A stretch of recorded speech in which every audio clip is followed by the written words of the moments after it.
Zahantsika amin'ny fomba rehetra izay ny tenenany tontolo izy teo hoe tena mifanotoa atao ve ohatra mbola tsy nivavaka ohatra ny androantsika ataontsika mihitsy izay ampirodana ny hevitra izay mampisaraka antsika amin'Andriamanitra satria izay ny teniny hoe aoka ho amin'ny fifonana ozy nentinareo maninona mangata-javatra amiko amin'ny tapany faharozantsika anandratra ny vavaka fangatahana rehetra izay ataontsika dia matoky fa ny fanamasin'Andriamanitra hiasa ao anatintsika tsirairay avy dia izay ho ataontsika eto ananao amentsika na anao aleloia na anao fiderana ataovy amin'ny feo mahery ravavy anakoako any amin'ny pony lanitra manontolo any amen anakoako hatrany ampitan-dranomasina rehetra any ny feo antsika tamin'ity an'ity eny ary mialohan'ny anandratantsika an'Andriamanitra iankofantsika ao anatrehany dia andeha aloha sandratsika mikira izy iara hitsangantsika ataontsika nira hoe masina ianao Andriamanitra.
Betsaka mpanentana asika izay mitondra ny fanentanana teo dia alohan'ny anandratantsika ny seza findrian'Andriamanitra dia milaza ny soratra masina hoe miankofa eo anatrehany amin'ny fiangonana masina ary iakoaka eo anatrehan'Andriamanitra ny firenena rehetra manomeza voninahitra azy dia hiaraka iakoaka atsika anandratra an'Andriamanitra anome voninahitra an'Andriamanitra satria izany indrindra no sitrapon'Andriamanitra.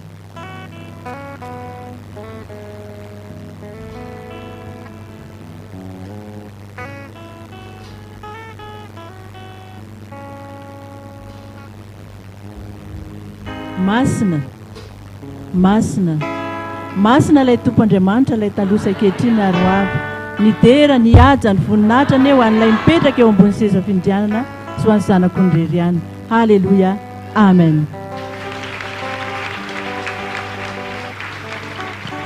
Ataovy mafy faran'izay mafy ny tiakantsika ravavy miaraka aminika mafy manao hoe fandrono manao hoe fanteniny halleluja. Iny ary zavatra rehetra ozy ny tenin'Andriamanitra hoe ninona ataontsika dia ataontsika amin'ny anaran'i Jesosy Kristy alohan'ny ametrahantsika amin'ny fotoana eo am-pelantanan'Andriamanitra sy angatahantsika aminy mba hitantanandreo namantsika izay mbola miazakazaka any an-dalana any dia hiara hitsangantsika ataontsika ny hira hoe tsy asaraka anao ahy tompo.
Anazava amintsika amin'izany atao hoe fametrahana ny fotoana amin'Andriamanitra zany.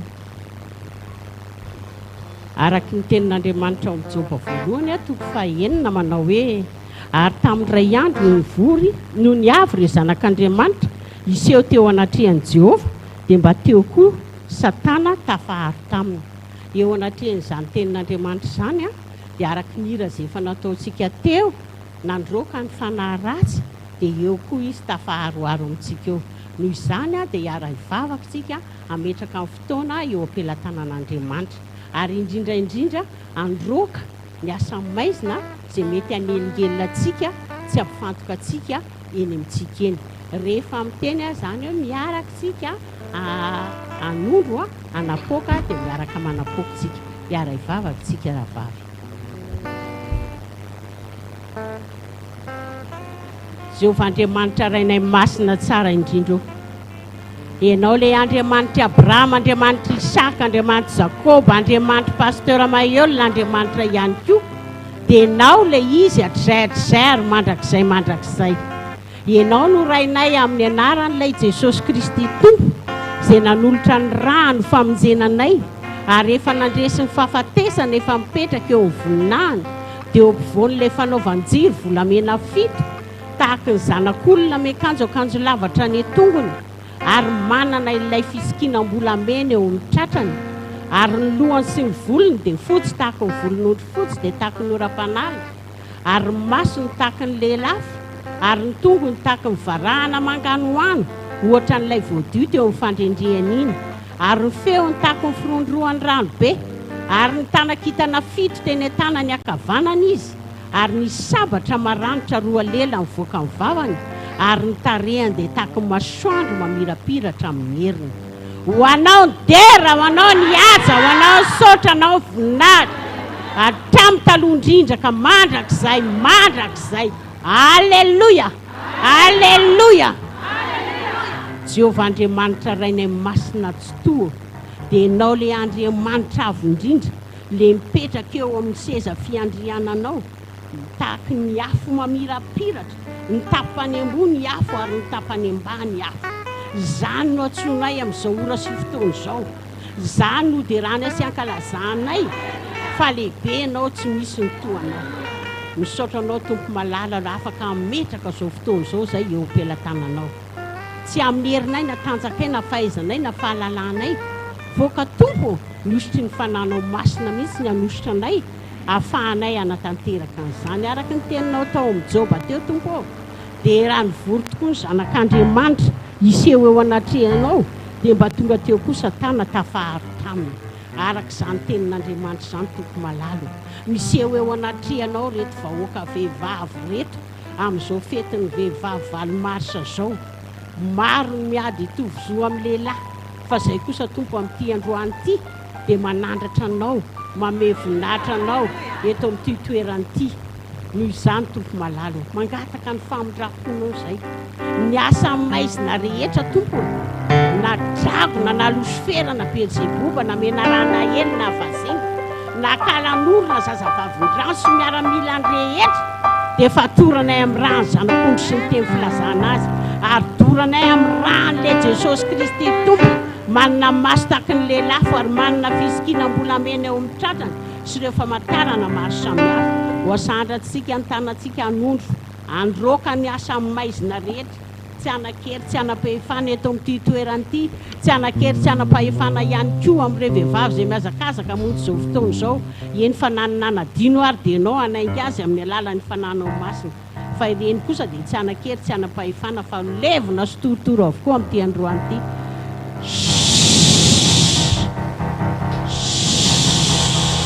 Apoay! Apoay! Apoay! Misaotra tompo malalo. Ankehitriny dia fifaliana lehibe eo anay mangataka aminao mba ho feno fanatrehanao ty fotoana ity, ary indrindra tena hinananay ny teninao tompo malalo.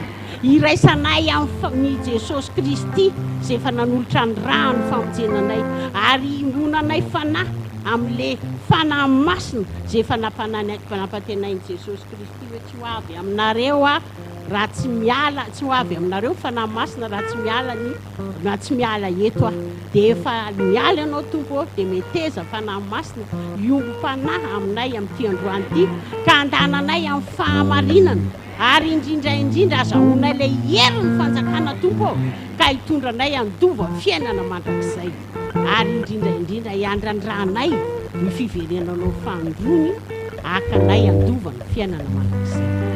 Makasitraka Jehovah, makasitraka Jehovah, makasitraka Jesosy, makasitraka Jesosy, makasitraka fanahy masina, makasitraka fanahy masina amin'ny anaran'ilay Jesosy Kristy tompo, le manana maso tahaka ny lehilahy, manana fisikinam-bolamena eo amin'ny tratrany, ny lohany sy ny volony dia fotsy tahaka ny volon'ondry fotsy sy ireo famantarana maro samihafa ny anaovanay izao vavaka rehetra izao. Halleluia, halleluia, amen.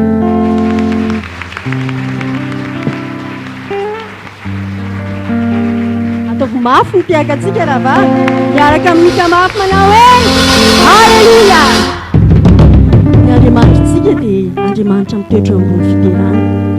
Andeha ho ampifalifalitsika isaky izany, ho ampifalifalitsika amin'ny fiderana izy mba halalaka amin'ny fon'Andriamanitra. Tatsika ohatrantsika le ampifalifaliana reny dia faly dia izay angatahana maninona daholo azo daholo mba ho tanterahan'Andriamanitra amintsika eto aneny valim-bavaka namenan'ny Solomona mpanjaka. Amen.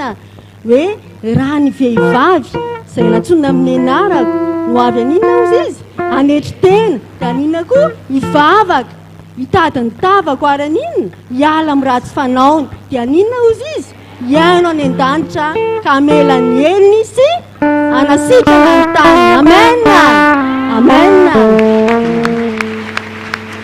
Andeha ataontsika mira fiderana, tiako ny mideranao.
satrytsika hideran'Andriamanitra fa ny fotoanantsika foy a andehantsika hideran'Andriamanitra amin'ny fisaorana. Mialohan'ny hisaorantsika an'Andriamanitra dia andeha ataontsika ny raha hoe atolotra anao ny fiainako ry Tompo tsy toy.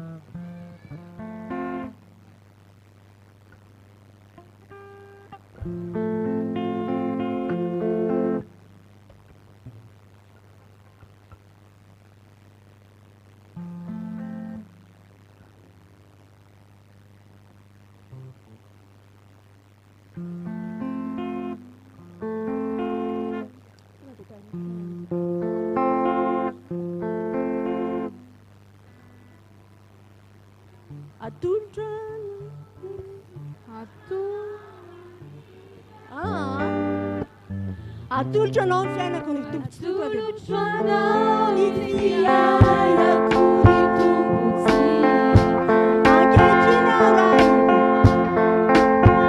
ankehitriny rafona angatonona riangato anaradisy anao zay rehetra sitranao anaradisy anao zay rehetra sitranao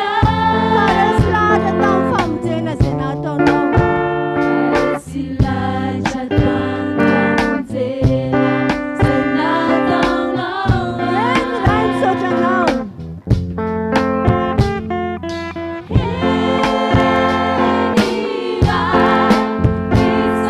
misaotranao ano misolo ebe zay nataonao misaotranao ano misoa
maro rahavavy malala naniry ho tonga eto amin'izao toerana izao fa tsika ny voakitin'Andriamanitra dia tena somatsara eto.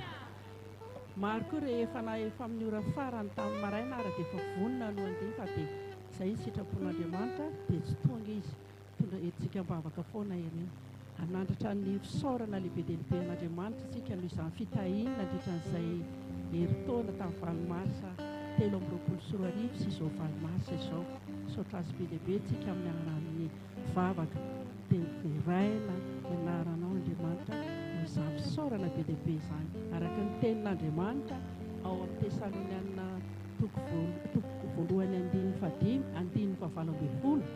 dia manao an'izao ny tenin'Andriamanitra hoe ny anaran'i Jesosy misaora amin'ny zavatra rehetra fa izay ny sitrapon'Andriamanitra ao amin'ny Jesosy Kristy Tompo ho aminareo.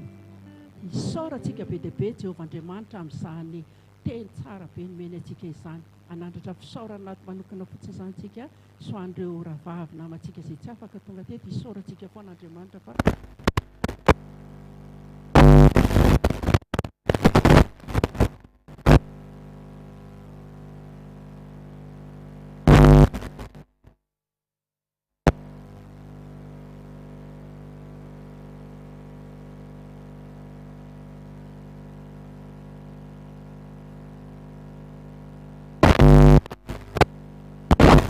aky taon'ny aretiny izahay maro ny olona rehetrarehetra izay nitranga teo amin'ny fiainanay Andriamanitra fa amin'izao fotoana izao andron'ny vehivavy 7 marsa 2024 mbola ireto indray zahay ny ray saina ny ray fo ary ny ray hevitra mifampitatana satria ho any an-danitra ny tanjonay. Misaorana mitafitafy Jehovandriamanitra natolotra ianao, misaorana ianao koa izay zavatra tsy araka ny sitraponay. Matoky Andriamanitra satria izay rehetrarehetra nataonay na tsara na ratsy teo masonao dia mbola teo foana ianao Andriamanitra namindra fo taminay. Misaotra betsaka Andriamanitra, misaotra fa Andriamanitra tsara sady mpanao tsara ianao. Andriamanitra be fitiavana ianao ka dia izany famindram-po nataonao taminay izany Andriamanitra ny mbola natotsahanay izao fotoana izao. Zahay izay nikarakara sy nanomana an'izao zavatra izao, misaotra betsaka Andriamanitra. Tolotsaina fahendrena avy aminao izany Jehova fa tsy ny herin'ny tenanay ary dia matoky aho Andriamanitra ny mbola ametrahanay indray misaorana mitafitafy sahady no amin'ny atratraranay indray ny taona 7 marsa manaraka indray. Misaotra betsaka Andriamanitra, misaotra indrindra Jesosy Kristy, misaotra fanahy masina, voninahitra ny ety eo an'Andriamanitra rery any. Alleluia, alleluia, amen. Taovy mafy mitiaka antsika ho fiderana an'Andriamanitra. Alleluia! Eny ravavy malala isany mialohan'ny andoharantsika izay ao anatin'ny fotsika ao amin'Andriamanitra. Izay zany manentana antsika foana. Rehefa mifona amin'Andriamanitra tsika ravavy aza manao tsenjery, aza manao an'ilay vavaka hoe mifona amin'izay tsy nety nataoko teo anatrehanao na tamin'ny fisainana na ny fijery na ny fiteny. Aza tao an'izany fa tonga dia tsoro mihitsy Jesosy mifona fa niteny ratsy androany, mifona fa nandainga androany, nanambola dia nandainga ny laza fa tsy manana nefa nanana. Tonga dia aboray amin'Andriamanitra mihitsy hoe inona ilay nataonao dia izay nifonanao. Mialohana ny tanterahantsika an'izay dia izao andeha aloha ataontsika ny hira hoe hiverina aminao aho iray.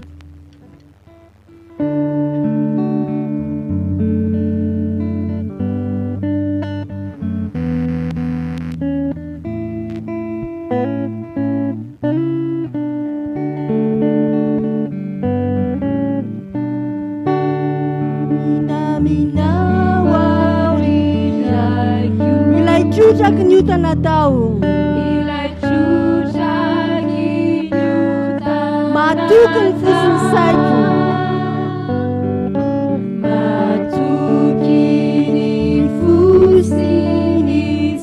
fa tsy mba ho lavinao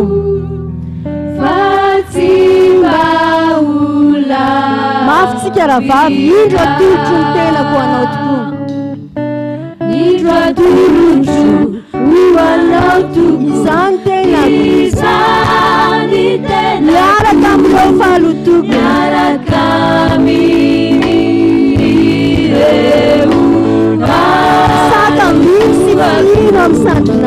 sakambino sy firino amin'ny sandrinao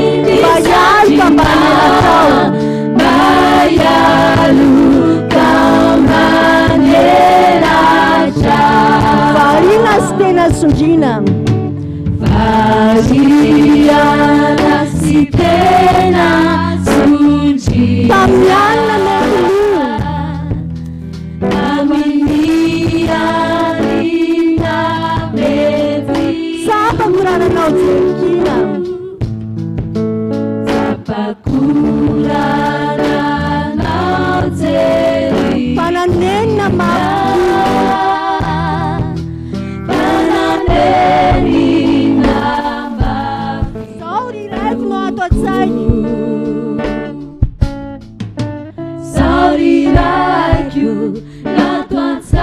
Raiko aminao Bavalire amba misy azonao atao Basa saondranao Reu Davida Zay manefitra ay aminao Hatramin'izao dia mino aho fa navelanao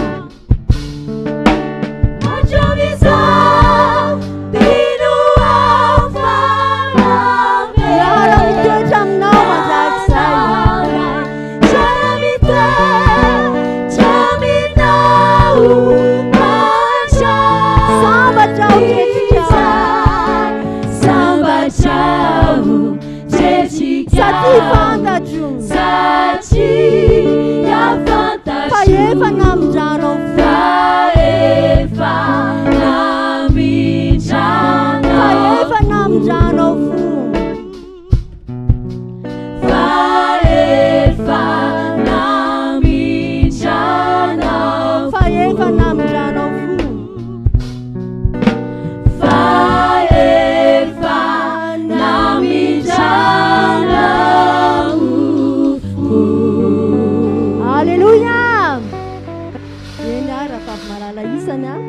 Asaitsika indray ary raha vavy Clarisy anambara amintsika mikasika izany fonana izany.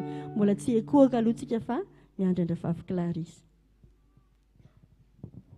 Ya, indrana ny David tsika raha nanakeloka tokoa izy dia ao amin'ny Salamy 1:5 no vakiantsika hoe fifonany manakeloka mba hahafahan'ny elony sy hodin'ny fifaliany amin'Andriamanitra. Mamindra fo amiko Andriamanitra, araka ny fahasoavanao, araka ny haben'ny fiantranao, vonoy ny fahadisoako. Sasao madio aho mba ho afa-keloka, ary diovy aho mba ho afa-pahotana. Fatsaroako ny fahadisoako, ary eo anatrehako mandrakariva ny fahotako. Taminao dia taminao ihany no nanontako, ary izay ratsy eo masonao no efa nataoko. Mba ho marina ianao raha miteny, ary tsy hanatsiana ianao raha mitsara. Amen. Ny tenin'Andriamanitra koa dia milaza amintsika ny amin'ny Jaona 1 toko 1:7 hoe raha miaiky ny fahotantsika isika dia mahatoky sy marina izy ka mamela antsika sy manadio antsika. Noho izany raha vavy ankehitriny tsika dia hifona. Isika vehivavy manana an'izay folalina, izay toerany folentika indrindra. Tena eto eo anatrehan'ny Tompo angatao mba ho diovintsika amin'ny zavatra rehetra, na ny saina na ny fo na ny fanahintsika, ny zavatra rehetra momba antsika. Dia satria nahoana lehibe loatra ilay Andriamanitsika, manerinerina izy dia eo anatrehan'izany fahalehibeazana izany dia anetry tena isika fa faran'izay bitika sy kely ary ohatran'ny kankana izy ny tenin'Andriamanitra. Ka izany indrindra no entsika anetry tena eo anatrehan'Andriamanitra ambanin'ny tany maheriny hiaiky ny fahotantsika isika, hifonitsika dia faranana ety hiaraka hiankohaka antsika raha vavy.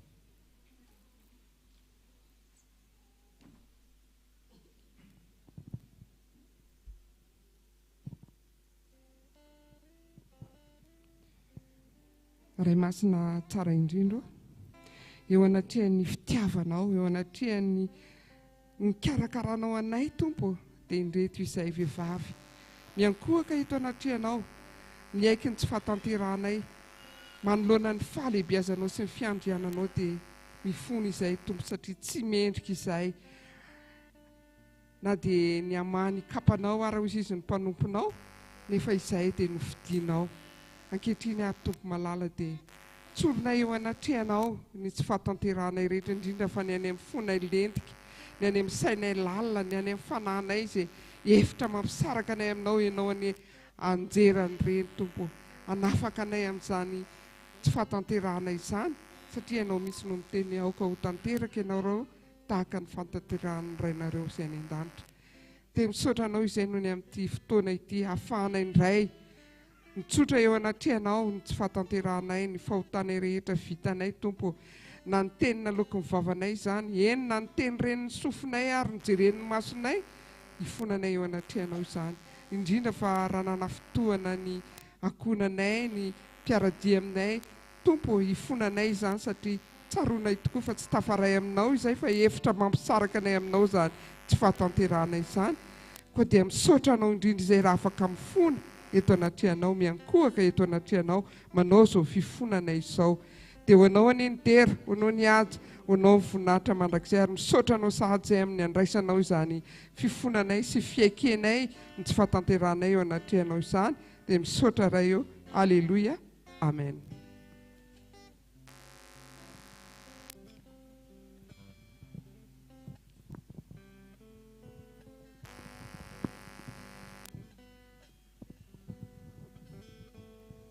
Araka ny teninao Jehovah Andriamanitra ray io dia tsy misy famelan-keloka raha tsy misy raha latsaka. Ka dia meteza ianao mindra fo aminay androtsaka le rany zanak'ondry sy ny teny filazana azy, dia le ran'le Jesosy Kristy tompo izay efa nandresy ny fahafatesana efa mipetraka eo amin'ny voninahiny.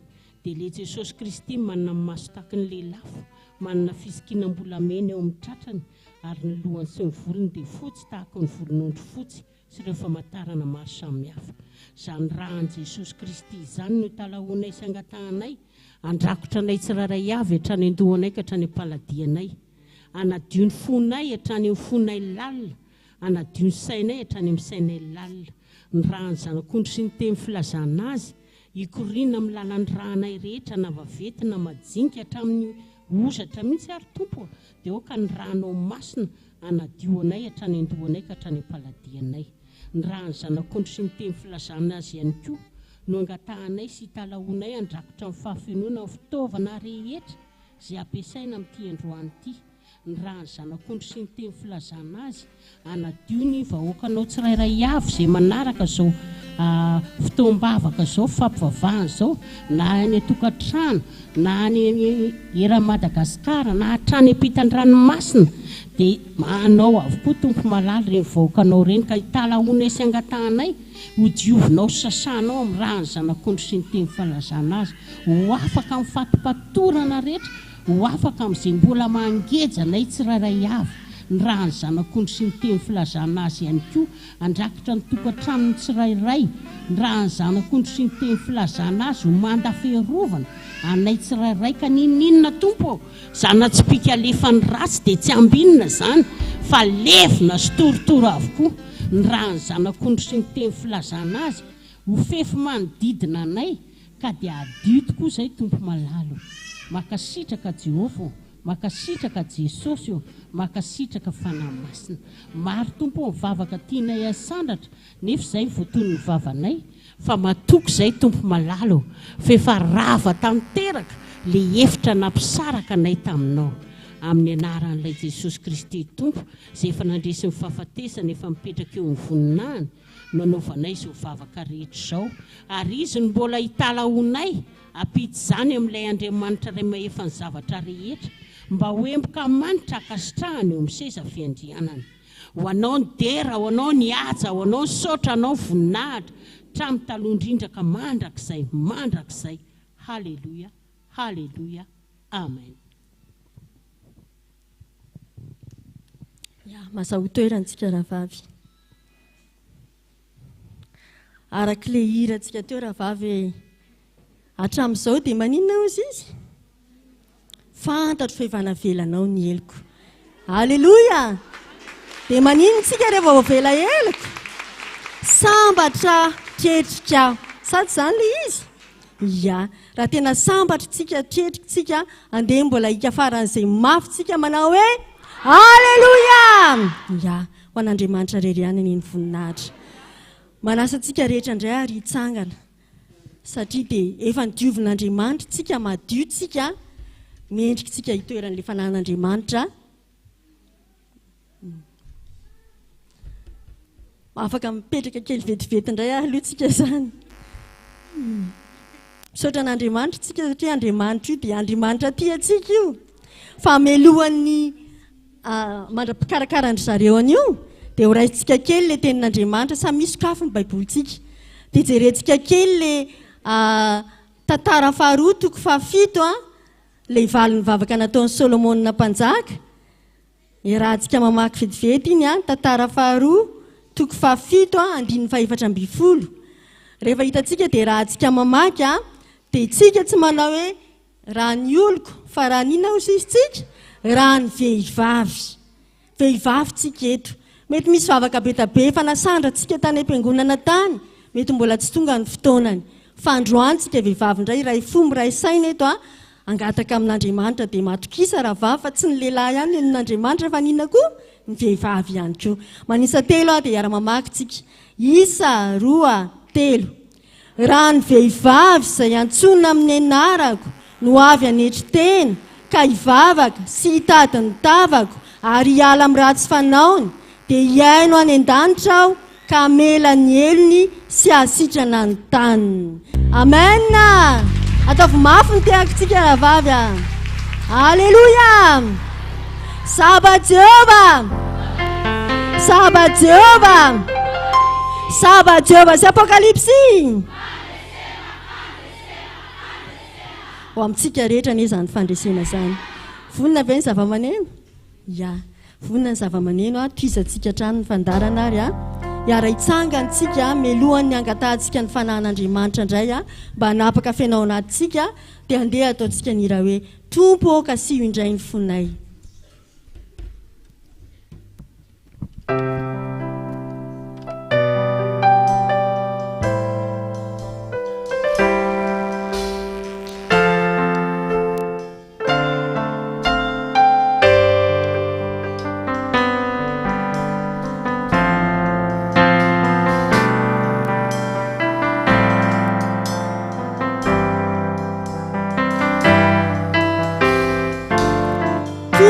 Kasiho indray ny fonay. Kasiho indray ny fonay. Arotsay aminay ny fanay. Arotsay aminay ny fanay. Ny fanay masina ho tonga tamin'ny Pentekosta. Ny fanay masina tony tamin'ny Pentekosta. Tompo midino vai ny fiainanay. Afetsika indray mandeha Tompo kasiho indray ny fonay. Mafitsika. Tompo kasiho indray ny fonay. Arotsay aminay ny fanahy Tompo. Arotsay aminay ny fanay. Ny fanahy masina ho tonga tamin'ny Pentekosta. Ny fanay masina tony tamin'ny Pentekosta. Tompo midino vai ny fiainanay. Asandrato ambony tanatsika fanay masina. Fanay masina. Ambony tanana. Fanay masina. Fanay masina. Midina. Fanay masina fenuia. Fanay masina. Fenuia.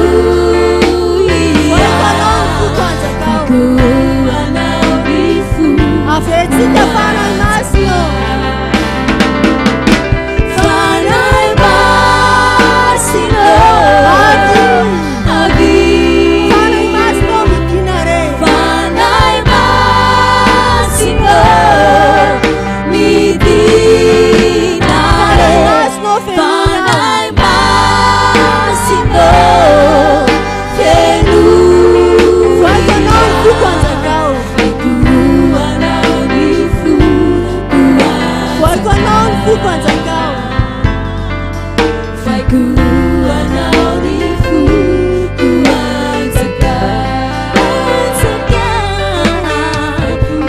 Voitanao ny foko anjakao. Amen. Alleluia. Eny ary a asaitsika indray ary a raha vaviaja anambara amintsika mikasika zany fanahy masina zany.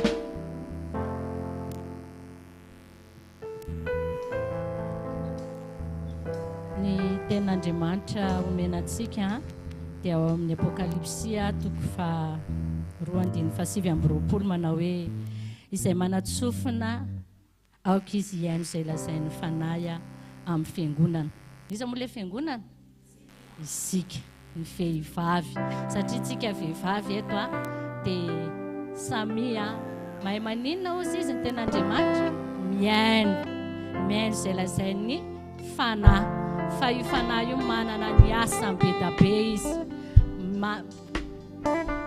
Miteny izy manindry izy manendry izy maniraka izy be da be ny asany fanahy.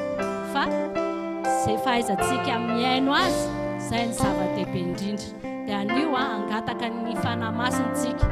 Misy hoe fenoy arak'ilay hira teo mety tsy feno zany any amintsika. Fa zao amin'ity an'ity dia ho feno ny fanahy masin'Andriamanitra tsirairay avy. Dia mahay miaino an'izany fanahy masin'Andriamanitra izany. Faranako ety aloha ny vavaka fa hivavaka sika.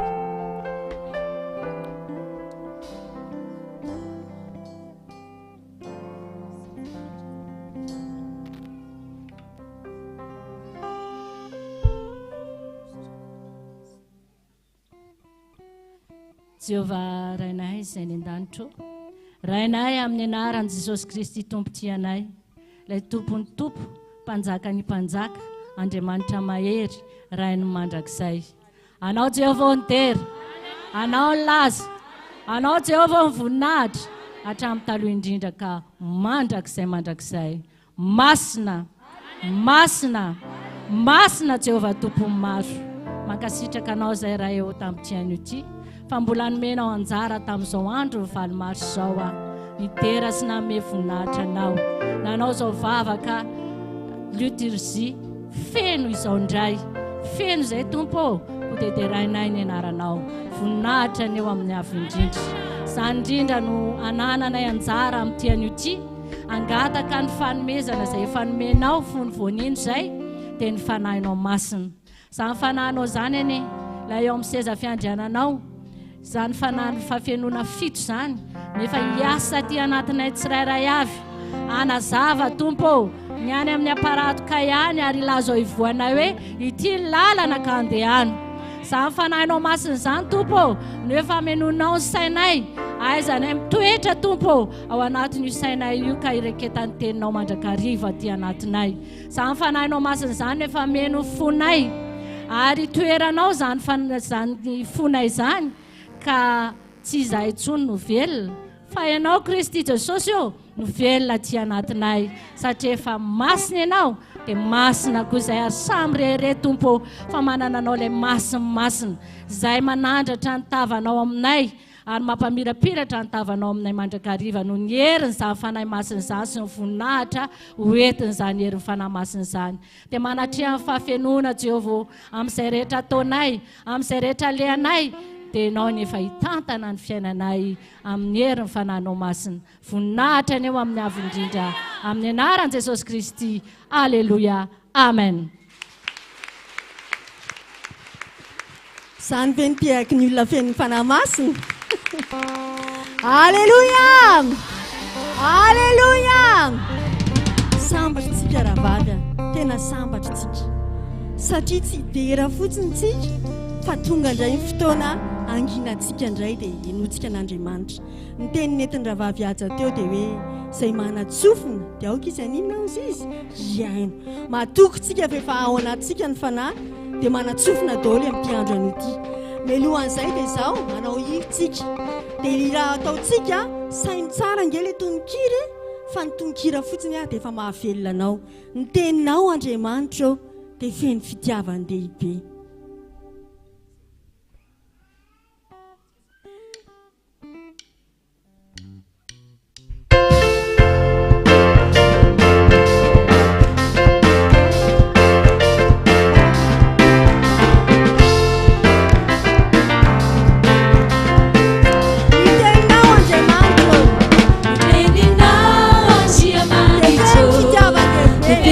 Fiti amandehibe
vehivavy ny any pasana aza ozy izy dia mandre maika efa tsika mbola velona vao maitsika ho velona lavitra mitiany ity amen andeha saitsika ary madame pasteur Jean Pierre izay hitondra ny hafatra Andriamanitra amintsika mitiany ity sady hitondra ny vavaka ho an'izany tenin'Andriamanitra izany.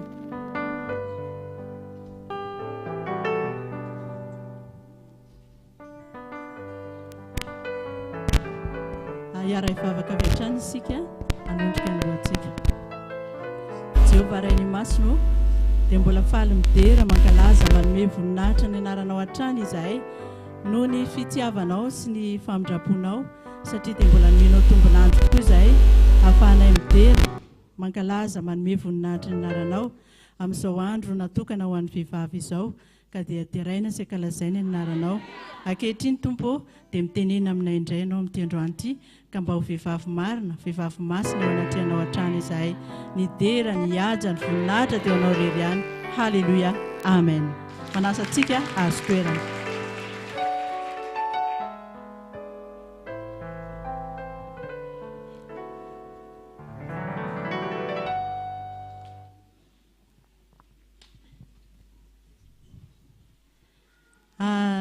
Mamela ianareo iaraba na dia efa vitany teo anoloana ary ny fiarabana dia fifaliana ho anay ety anoloana ny miarabantsika rehetra amin'ny anaran'i Jesosy Kristy Tompo ao antsika vehivavy rehetra izay eo manerana ny lafivaliny nosy ao ihany koa ireo izay manaraka amin'ny tambajotra serasera hatrany amin'ny dafin'nyrika ary indrindra isika rehetra izay tonga marobe manatrika amin'ity androany ity dia tononona amintsika ny fiadanana sy ny fahasoavana avy amin'ilay Jesosy Kristy Tompo alleluia amen.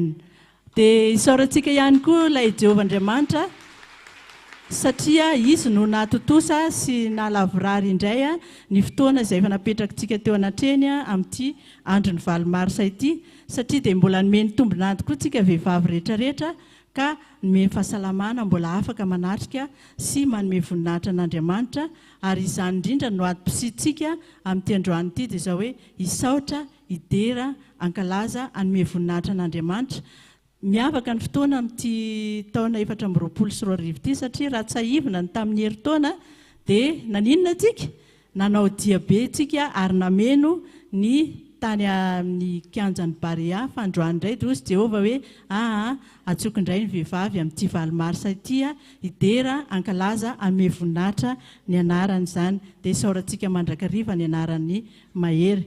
Ankehitriny ihany koa dia mbola misaotra antsika rehetrarehetra na nafandavan-tena satria fotoana valo marsa na dia tao hoe androntsika vehivavy dia mety hoe manana heritreritra ny sasany mba fotoana manokana tsy andehanana any amin'ny toeram-piasana fa hikarakarana manokana ny ao an-tokantrano dia ny sasany safidy hijanona nefa ny izay moa izany ny fandaharana dia isaorantsika ny tompo fa itsika kosa dia tsy navela ny fanahy masina fa tonga marobe amin'ity toerana ity dia ankasitrahana hatrany itsika no ny famalitsika ny antso amin'ity androany ity dia tsy adino ihany koa ny misaotra ny teknisiana satria natao hoe andro ny valo marsa dia mbola atao hoe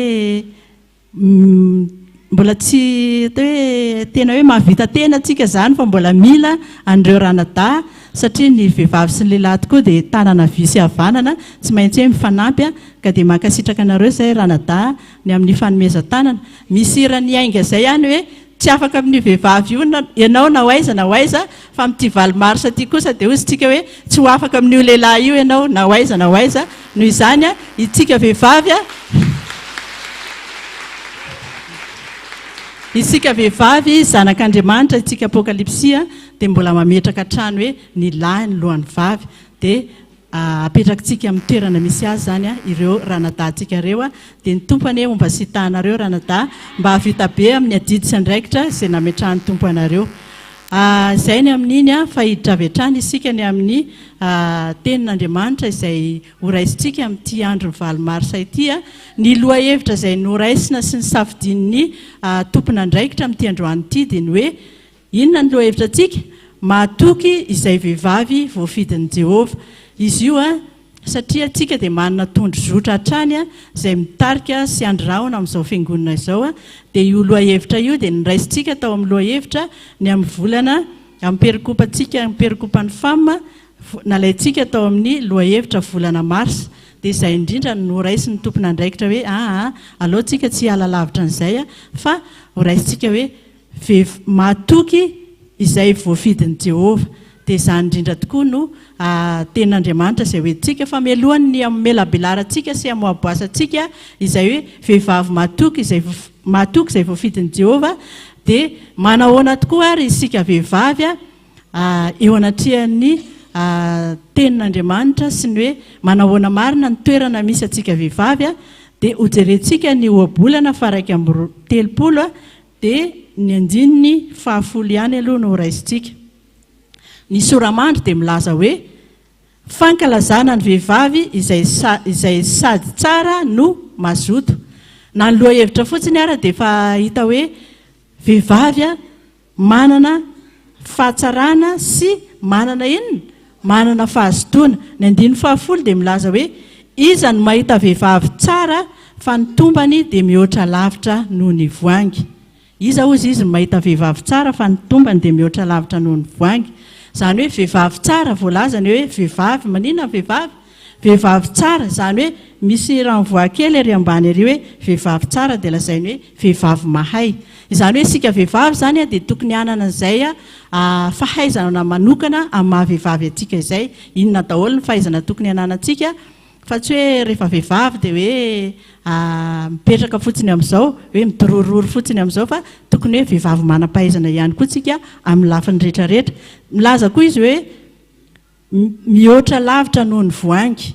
Izany voangy zany ny anarako moa dia misy voangy hoe voangy. Izany voangy zany dia karazana vatosoa perla ary iarahantsika mafantatra fa zany hoe vatosoa isan-karazana zany dia vato sarobidy ary tsy hita izany raha tsy tena hoe aminona tena trandrana any amin'ny toerana hatrany amin'ny firimetatra any ambany tany any no ikatsahan'olona izany vatosoa sy perla izany. Kanefa ny entintsika dia lazainy tenin'Andriamanitra hoe isika dia manoatra lavitra noho ny voangy.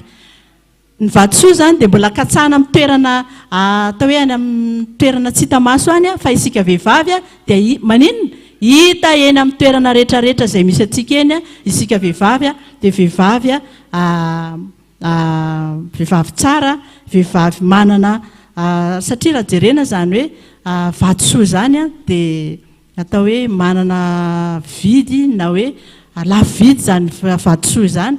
Fa itsika vehivavy zany dia manoatra lavitra noho izay zany ny tombam-biditsika vehivavy eo anatrehan'Andriamanitra. Izany hoe isika vehivavy dia manana valeur eo anatrehan'Andriamanitra zany satria mampisy valeur atsika vehivavy dia nahoana raha jerena ny tamin'ny atao hoe fahatongavan'ny zanak'Andriamanitra tetỳ tany dia maninona anisany fitaovana nampiasain'Andriamanitra ihany koa tsika vehivavy nametrahany zanany mba ho famonjena izao tontolo izao. Izany no midika fa isika vehivavy dia manana valeur ihany koa na hoe manana tombam-bidy isika vehivavy. Ka noho izany dia miresaka amintsika hoe ilay tombam-bidy na ilay hoe valeur omen'Andriamanitra atsika zany dia aoka ho tazomintsika tsara mba tsy sanatria hoe azerantsika amin'ny tany na hosehosentsika na ho tsinotsiniavintsika. Izany hoe tombam-bidy omen'Andriamanitra atsika sy ilay hoe fahatsarana omen'Andriamanitra atsika izay.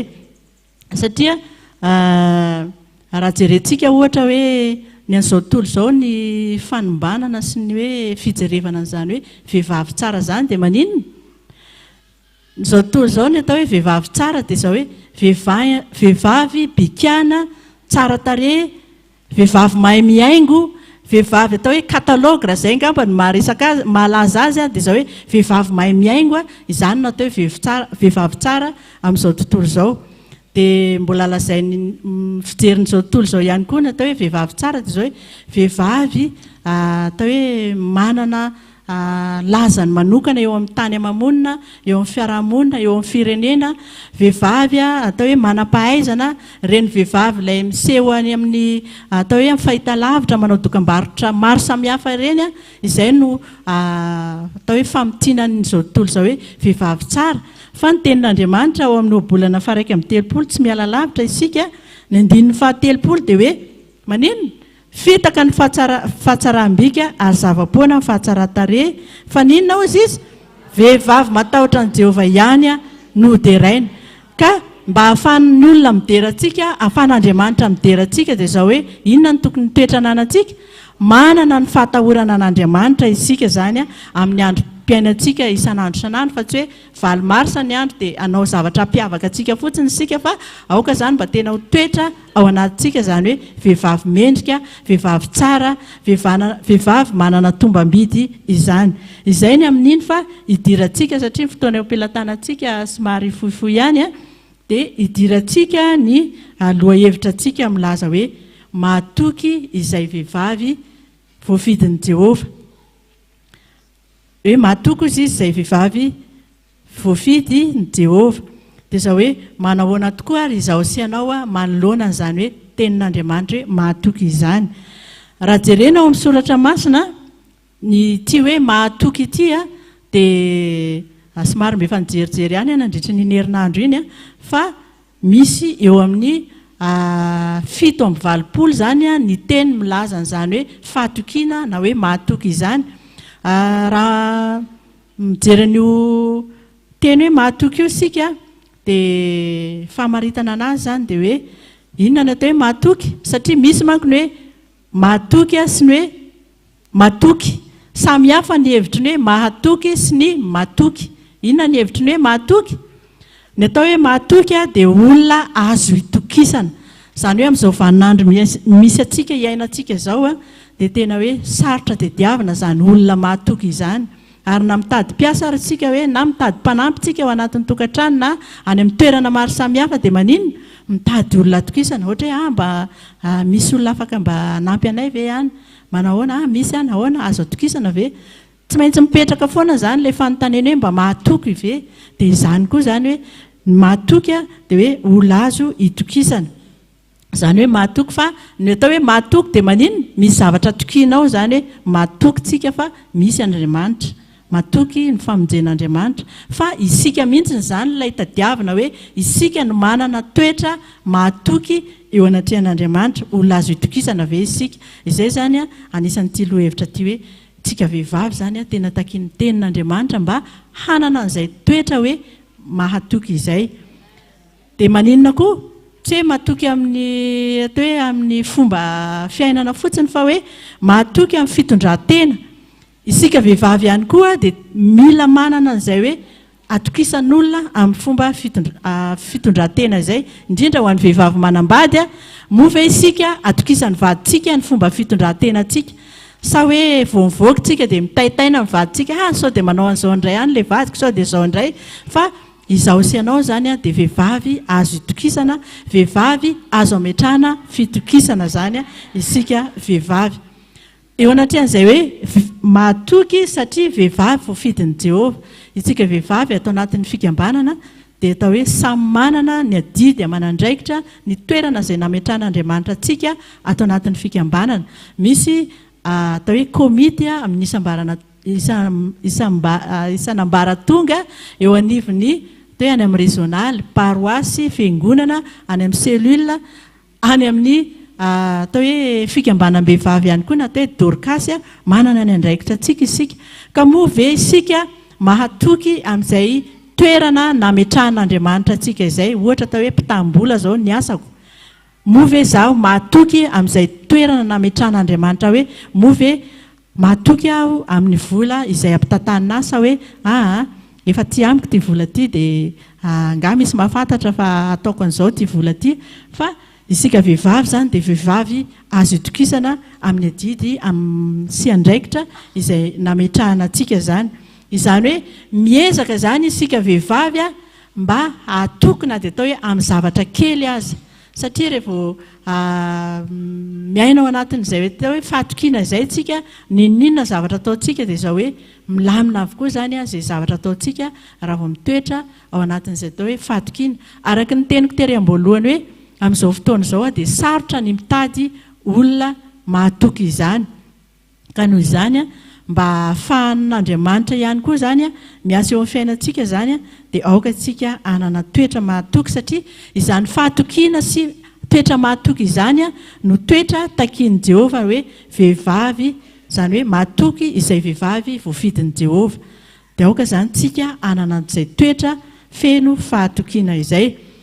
tery am-boalohany any teny hoe ao anatin'ny soratra masina dia misy teny miverimberina le hoe mahatoky a misy any amin'ny 7:20 any samy manana neviny moa zany le mahatoky a fa androany tsika dia misy andinin-tsoratra masina fohifohy a vitsivitsy ho raisitsika tsy miala lavitra tsika amin'ilay oabolana 7:20 dia ny andininy 20 milaza toy izao hoe izay olona mahatoky dia izay olona mahatoky tokoa izy dia maninona dia ho be fitiavana zany hoe isika vehivavy zany a dia aoka anana an'izany atao hoe fitiavana izany satria fitiavana ny feno fahatanterahana dia aoka zany tsika anam-pitiavana amin'izay ataontsika rehetra na amin'ny asa fanompoana an'Andriamanitra zany dia fitiavana no hanompontsika an'Andriamanitra fa tsy sanatria hoe zavatra service na hoe efa mahazatra moa ty dia atao foana fa efa mahazatra fa aoka zany fitiavana mihitsy a no manosika tsika amin'izay fanatanterahana ny asan'Andriamanitra izay satria izy dia milaza hoe izay olona mahatoky izy izy a dia ho be fitiavana. Lioka 9:12 toko 9:12 andininy 10 dia milaza hoe izay mahatoky amin'ny kely indrindra dia maninona izy izy mahatoky koa amin'ny be. Izany hoe rehefa manana toetra mahatoky isika zany raha vavy a dia izao hoe tokony mahatoky amin'ny zavatra kely, rehefa atokisana amin'ny zavatra kely isika dia azo atokisana koa amin'ny zavatra be. Fa raha sanatria hoe tsy ananana fahatokisana tsika tsy mahatoky amin'ny zavatra kely dia kely a dia sarotra ny atokisana atsika amin'ny zavatra goavana, sarotra ny ametrahana atsika amin'ny zavatra sehatra atao hoe mafesa-danja izany. Dia zany hoe io fahatokiana io zany a dia tena ilaina amintsika vehivavy fa na dia ao anatin'ny tokantrano ary a rehefa hoe mahatoky ny vehivavy a dia hitantsika tsara fa hoe mirindra sy milamina ny fiaina tokantrano a ary mirindra sy milamina ihany koa ny fitantanana ao anatin'ny tokantrano fa raha vao sanatria hoe tsy mahatoky itsika ametrahany vadintsika fitokisana zany tsika hoe io neny tatany volatsika dia nefa hoe vehivavy tsy mahatoky ny mitatam-bola dia maninona mety hoe manilika kely any amin'ny fianakaviana, manilika kely ary misy famoaham-bola tsy fantatry ny vadintsika zany izay mety hoe anaovantsika azy fa ny vehivavy mahatoky zany hoe mahatoky amin'ny kely a dia natao hoe hatramin'ny zavatra kely a dia mila mampita foana amin'ny vady hoe mampafantatra foana hoe tia dada ny misy an'izao zany dia mila mampita foana zany a amin'izay atao hoe fahatokiana izay a hoe amin'izay hoe famoaham-bola misy a dia tokony ho fantatry ny vadintsika foana fa rehefa mahafantatra izay dia mangarahara ny fitantanana dia mahatoky atsika izy fa raha vao tsy mahatoky tsika amin'ny fomba amin'ny fitantanam-bola ao anatin'ny tokantrano a dia azagaga raha mety hoe taloha isika nomena andraikitra hitantana ny vola ao anatin'ny tokantrano dia rehefa tsy nahatoky tsika dia maninona mety ny sotoany ny vadintsika tamintsika indray ilay fitantanam-bola tena fa tsy mandeha araka ny tokony ho izy ny fitantanana amin'ny volantsika fa aleo ihany hitantanako azy dia zagaga tsika mety hoe vola bazary isan'andro sisa no mety hoe azontsika na mety hoe tsy fantatsika mihitsy izay mety hoe vola miditra ao anatin'ny tokantrano fa tena ilaina zany a io fahatokisana io zany hoe toetra mahatoky zany a tokony ananantsika vehivavy. Hojerentsika indray ny Salamo 1:100 andininy 9 somary miazakazaka ihany sika hoe ny masoko mijery izay olona mahatoky amin'ny tany mba hitoerany ato amiko. Jehovah zany no teny hoe ny mason'i Jehovah mijery izay olona mahatoky amin'ny tany ozy izy mba ninona hitoerany ao aminy. Izany hoe ny olona mahatoky, ny vehivavy mahatoky zany no tafatoetra ao amin'Andriamanitra. Ka raha tiantsika zany no tafatoetra amin'Andriamanitra, ho tafatoetra amin'ny fanompoana an'Andriamanitra dia aoka zany tsika mba ho vehivavy mahatoky amin'izay zavatra rehetrarehetra ataontsika. Satria io fahatokiana io dia anisan'ny zavatra anankiray tena takian'ny tenin'Andriamanitra. Oabolana 12 andininy 12 tapany B dia milaza hoe fa izay olona mahatoky izy izy dia izay olona mahatoky no ankasitrahana. Izany hoe ny olona mahatoky zany no ankasitrahan'Andriamanitra. Ka raha tiantsika zany no ankasitrahan'Andriamanitra dia izao hoe aoka isika mba ho vehivavy mahatoky hatrany amin'izay rehetrarehetra ataontsika. Ary ny olona ankasitrahan'Andriamanitra dia maninona? Arotsak'Andriamanitra ny fitahiny, ny fahasoavany, ny fahasalamana, ninonina. Ny hirantsika dia milaza hoe izay rehetra ilaina izy dia maninona? izay rehetra ilaina dia ao aminao. Izany hoe raha te azo fankasitrahana amin'Andriamanitra tsika, raha tiatsika nahazo ny zavatra rehetrarehetra izay ilayntsika eo amin'Andriamanitra dia izao hoe mila mahatoky hatrany isika amin'izay fanompoana an'Andriamanitra izay. Mila mahatoky hatrany tsika amin'ny fahamarinana, satria ny fahamarinana koa dia ao anatin'izay atao hoe fahatokiana izay. Mbola misy tsy voaraiko ilay hoe izay olona mahatoky izy dia maninona? Tsy tia lazalaza. Tsy voaraiko ilay toko sy andiny fa anjarantsika mikaroka an'izay kely any an-trano any dia hoe ny olona mahatoky izy ao amin'ny ohabolanao ihany misy azy, tsy tia lazalaza. Izany hoe indraindray koa ny toetrantsika vehivavy dia ohatrany hoe bebe resaka izay ihany. Fa ny vehivavy mahatoky izany dia maninona? Tsy tia lazalaza. Raha mba misy hoe mba secret omen'olona tsika izany dia aoka mba ho tazomintsika ho antsika samy rery. Satria indraindray misy zavatra resahan'olona tsika izany mba hoe mety satria ny olona manko samy manana ny tanjam-pinoany dia ohatra hoe mba miconfie zavatra amintsika izany ilay olona raha vavy za manana problème ohatr'izao fa mba hoento am-bavaka. Eny ary fa hoentina am-bavaka.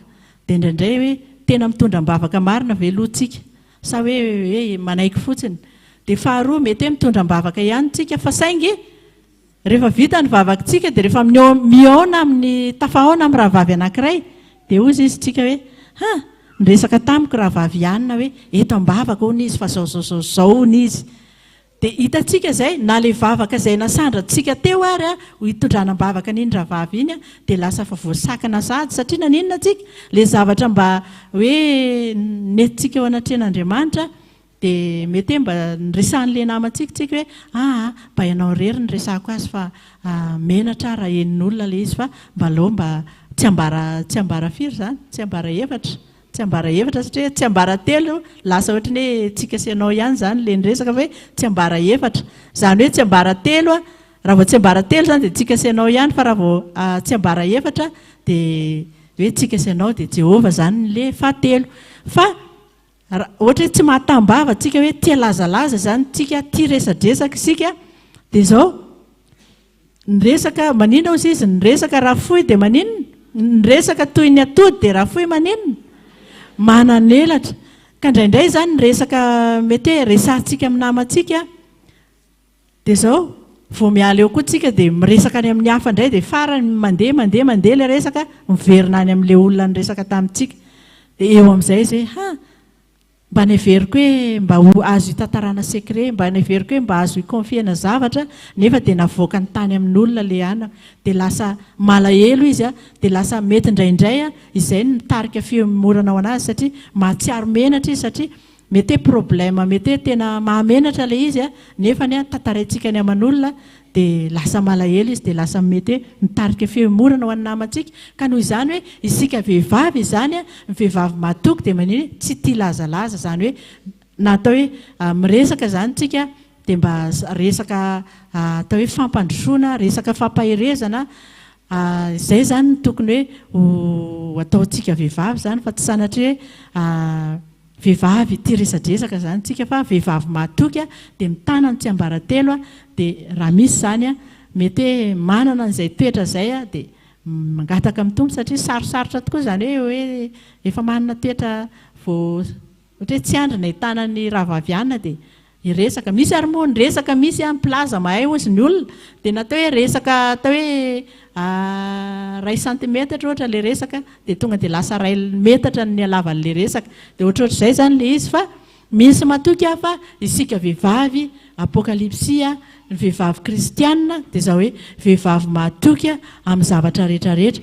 Ka aoka izany tsika raha vavy malala angataka amin'Andriamanitra mandrakariva mba hitoetra ao anatintsika izay atao hoe fahatokisana izay atokisan'ny olona isika, atokisan'ny vaditsika isika, mahatoky atsika koa Andriamanitra satria vehivavy mahatoky isika eo amin'ny fanompoana azy. Ary na io fanaovantsika ny fahafolo-karena sy fanatitra eo dia inona koa?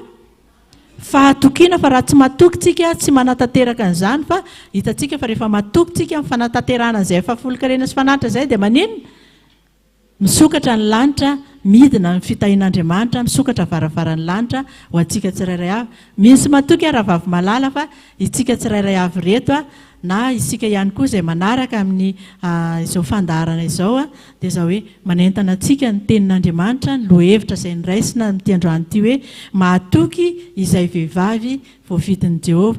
Dia ho an'Andriamanitra irery ihany anie voninahitra hatramin'izao ka mandrakizay. Dia mankasitraka antsika rehetrarehetra fiadanan'ny tompo anie eo amintsika tsirairay avy. Amen. Mena ny tompona ndraikitra indray ny fanohizana ny aoriana fanatitra antsika manandram-bavaka fa izay ny tenin'Andriamanitra dia mena ny mpanentana indray ny fanohizana azy.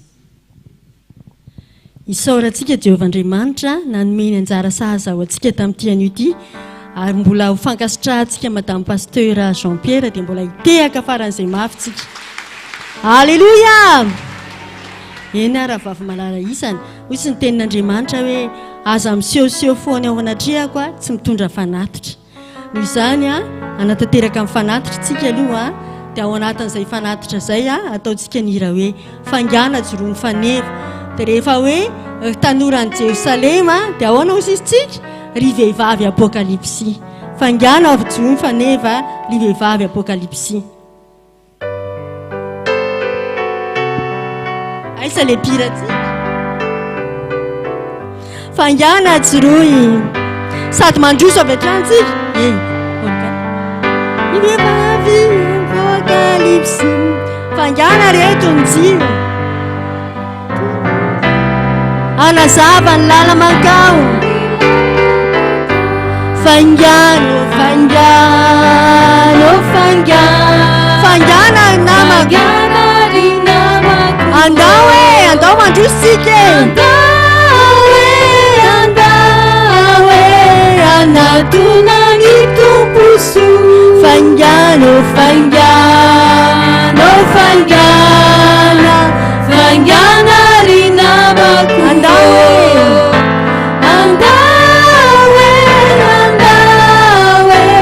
anatona ny tomposo. Avetsika indray mandeha fangana joroany faneva joroany faneva vehivavy ny Apokalypsy ny Apokalypsy.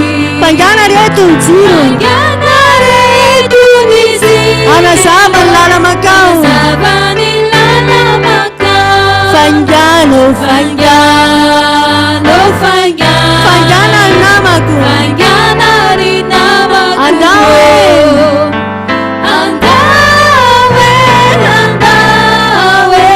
anatona ny tomposo. Midimidya endry satria efa niomana solika tanteraka sy lavorary zay rehetraka sainy atao. Midimidya endry midimidya endry satria efa niomana solika tanteraka sy lavorary zay rehetraka sainy atao. Fangana tsika vavy fangana namako andawe anatuna ny tomposo. Fangana fangano fangana fangana ry namako andawe andeha ataontsika mira hoe hiara mandeha aminao atro zao ny iriko.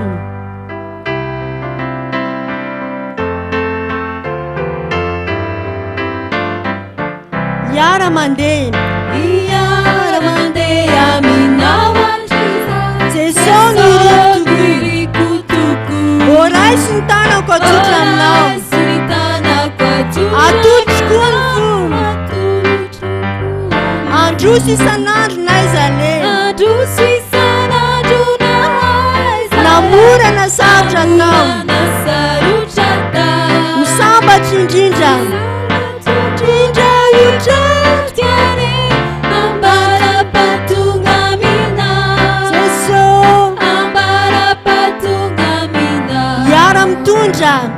Iara mitondra minao niazo fijaliana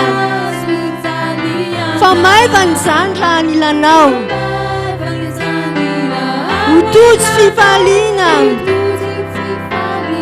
androso isan'andro androso isan'andro naizale namorana sarotrata ziala tokoa ziala tokoa naiva ambara-patonga aminao ambara-patonga aminao jeso ambara-patonga raha ho avy indray tsy hoela ianao avy indray tsy hoela izao andaony ety izao andao hiaraka amin'ireo navotanao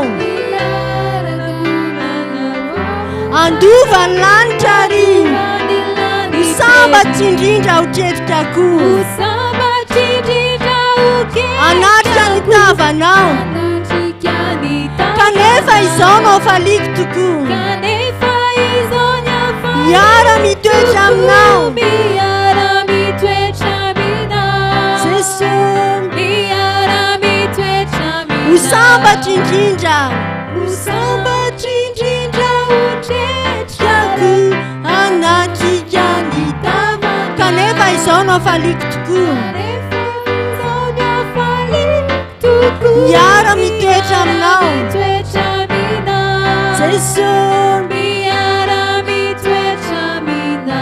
amena dia ho tanteraka amintsika rehetra ane zany raha vavy a tsika rehetrarehetra izao na ny tonga eto a na ny manaraka ny anatin'ny tambajotra serasera dia tsisy voambary ho raraka tanitsika amena fa rehefa ho avy jesosy kristy a dia raha hitsena anazy any amin'ny raha ho any lantritsika ary arafaly aminy a raha toetra aminy a any amin'ilay fiainana mandrakizay makasitraka raha vavy malala isany ndao a tsika ety aloha anao fanatitra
makasitraka atsika tsirairay avy a amin'ny fana tsy fisehoana fotsiny a eo anatrehan'Andriamanitra amin'ilay fanatitra dia alohan'izay a dia misy raha vavintsika ato amintsika mahitrano tsy misy na dia ny akanjo nety ny vavaka ary fa mahay tao daholy mety indrindra angamba amin'ity androany ity tsika dia anao tolo-tanana ho azy manokana na tseto ary fatatsika zany a raha vavy isa moa le afizy iny zanenina ao amin'ny afizy mainitranony a dia tsy manana tsony mihitsy izy na dia akanjo anankiray ary dia amin'izao andro ny vehivavy izao a ifampitondram-bavaka tsika ifampitrotro-m-bavaka tsika fa alohan'ny ifampitrotrantsika am-bavaka dia alao aloha tsika ifanolo-tanana amin'ny ora vavy io ho mariky ny fifankatiavantsika arak'ilay tenin'Andriamanitra izay nentin'ny rahavavy teo tsy manery antsika izay fotsika na ary azato ary raha tsy misy moa dia hisorantsika Andriamanitra miandry ny diakona fotsiny zany tsika hitondra n'ilay arina kely a dia atombokontsika izay fanaty izay raha voavity izay fanaty izay a dia avavaka ho an'ny fanatitra madame pasteur fa aorianan'izay amin'izay dia anao androjom-bavaka tsika izay fampitondrantsika am-bavaka dia andalo tsirairay eto a rehetra rahavavy rehetrarehetra reto a hitondram-bavaka fa ianao koa eny toerana eny tena mihaino anao Andriamanitra mihaino antsika tsirairay avy Andriamanitra ataovy amin'ny fonao mihitsy iangaviana kely a le mpitarikira teo a mba hiverina vetivety a hitarika ny hira somary ingaikaingana kely ataontsika sao sa alao ny atao mpitsanganana fa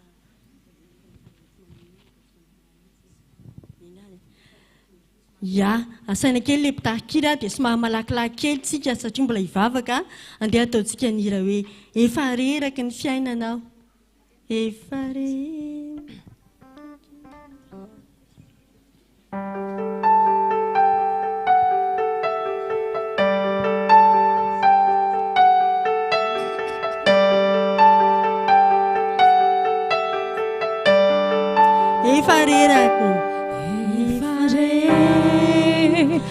Kini fiainana tsy nahity izay ombany intsony tsy nahity izay ombany intsony saika latsaka tanaty famozam-po saika latsaka tanaty ny famozam-poa tsy haiko intsony tsy haiko intsony izay atao sofa teo ianao Sufatu Yanao nanarina nampitraka namonjy ny fanahy Nampitraka namonjy ny fanahy Nositranao le feritato anatiko Nositranao le feritato anatiko Zay nandratra ny foko Nandratra ny foko Mafitsika ravaka manana anao Manana Tumpo fa manana Si miova Zubani Fiainako tumpo Rawami Tsy namenarana zay ianao Minarana jayana Tsy ho toy izao Tsy ho toy izao Ny fiainako Ratotsy tao aminao Ratotsy tao aminao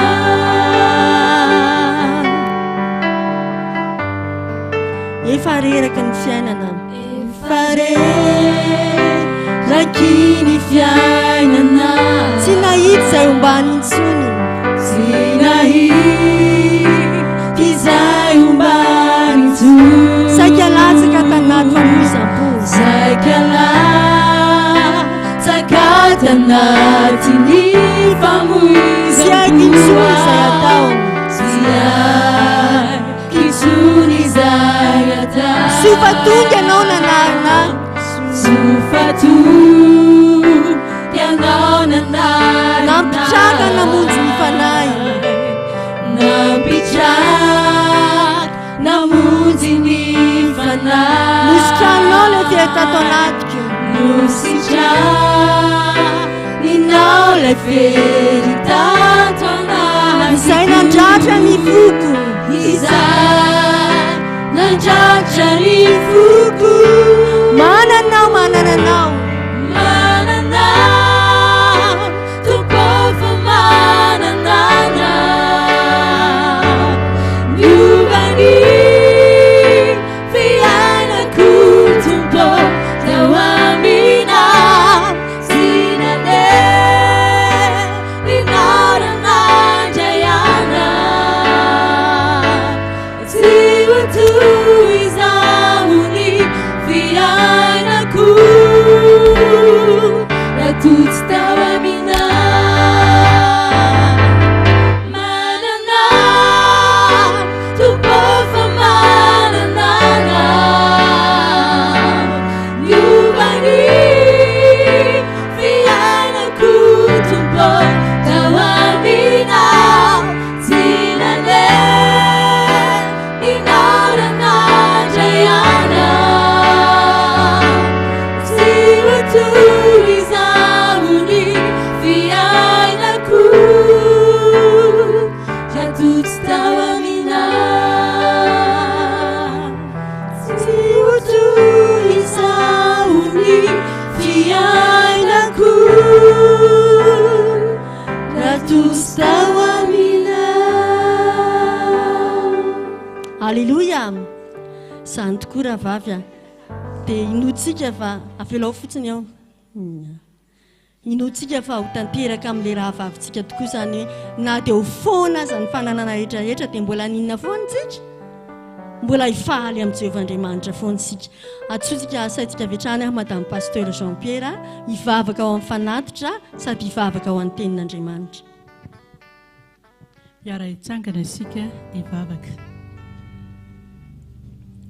Jehovah Rainay Masina dia mbola tsy mitsahatra midera mankalaza manome voninahitra anaranao hatrany izay noho ny fitiavanao sy ny famindraponao satria dia mbola niteny aminay indray ianao tamin'ity androany ity ny amin'ny tokony hananay toetra mahatoky eo anatrehanao ka niteninao dia milaza fa izay mahatoky dia ho be fitahiana ka dia omena fitahiana hatrany ny mpanomponao ary niteninao ihany koa dia milaza fa aza misehoseho foana eo anatrehako tsy mitondra fanatitra ka dia ty tompo aterinay mifanatitra eo anatrehanao ka dia izao aoka ianao no anokatra ny lanitra fitehiriza-jo ampidina fitahiana manambiampo anay ka raha nisy ny tsy nanakaterina tompo dia ianao no ame fitahiana ho anay ihany koa ka mba hanana aterina izay rehefa miseho anatrehanao aoka izany fanatitra izany dia mba havita be amin'izao ampandehananao azy eo ihany koa ny rahavavinay izay manana olana satria dia mainy tranony ka dia aoka izany fanatitra izany tompo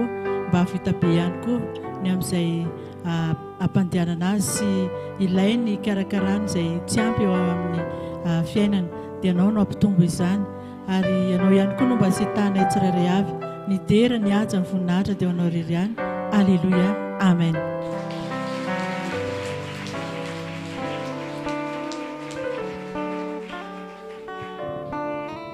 Eny ary iroso amin'ny tapany faharoa avetrany atsika rahavavy satria ozy ny tenin'Andriamanitra hoe misy marary vetsika misy manana olana manana retina vetsika dia ahoana ozy izy mifampivavamba aniny mba ho sitrana ianareo efa nomena antsika ny teny fikasana tany am-piandohana hoe raha ny vehivavy izay antsoina amin'ny anarako no avy anetry tena hivavaka hitady ny tavako hiala amin'ny ratsy fanaony dia hiaino any an-danitra amela ny eliny ary hanasitrana ny tany. Matoky tsika fa efa namela ny elitsika Andriamanitra satria efa mifontsika teo dia ho tanterahany koa ny teniny fa hanasitrana ny tany. Ny tany izany inona ny tany? Eo amin'ny firenena fa tsika koa inona koa? Tany koa tsika. Tany mboalopoko Jehovah tsika. Mba ho sitrana koa tsika tsirairay avy. Tsy amin'ny aretina ihany fa na amin'ny olana ny rehetrarehetra dia ho tanterahan'Andriamanitra ny fanasitranany. Amen. Eny ary ny Androm-bavaky tsika tamin'ity anio ity na atao hoe ny taimatsika tamin'ity dia hoe mahatoky izay vehivavy vovidin'i Jehovah. Noho izany hanomboantsika amin'ny fiaraha-mivavaka dia izao hangataka amin'Andriamanitra tsika mba isika rehetra izay tonga eto sy isika rehetra izay manaraka amin'ny tambajotra serasera dia mba ho anisany izany vehivavy mahatoky. Amen. Araka izay efa sombotsombony nentin'ny madame pasteur teo nazavainy fa Andriamanitra no ameno amin'ny fahafenona amintsika hoe ahoana izany atao hoe vehivavy mahatoky izany satria fandratsika tsara fa ny olona miara-dia amin'ny Kristy dia olona manina ozy izy voantso voafidy mahatoky dingana farany sisa izany ny dingavintsika dia ninona mahatoky. Izay ny antom-bavakantsika voalohany dia izao asaintsika vetrany rahavavy aja tsy manao hira tsontsika fa tonga dia vavaka misy miteny anankiray dia vavaka misy miteny indray dia vavaka atsotsika vetrany rahavavy aja tanteraka izay vavaka ho an'ny tenantsika vehivavy izay eo ampiakofana no antanterantsika amin'ny vavaka rehefa vita amin'ny vavaka iray dia mipetrika kely tsika dia ohatr'izay foana. Hivavaka ho an'ny tenantsika isika raha ten'Andriamanitra ao amin'ny Genesis toko voalohany andininy fahaenina amby roapolo tsy maninona na tsy anafavakiko amin'ny anaran'i Jesosy ary Andriamanitra nanao hoe andeha isika amorona olona tahaka ny endritsika araka ny tarehantsika. Hivavaka ho an'ny tenantsika isika andinika 2 minitra aloha tsika hoe efa tafaverina amin'izay endrika Andriamanitra izay ve za sy anao ka hivavaka ho an'ny tenantsika tsirairay avy mba ho tafiditra amin'izay ary ho tanteraka ilay teniny any amin'ny Apokalypsy ilay hoe mahatoky tsika vehivavy yakoaka hivavaka tsika tompoko.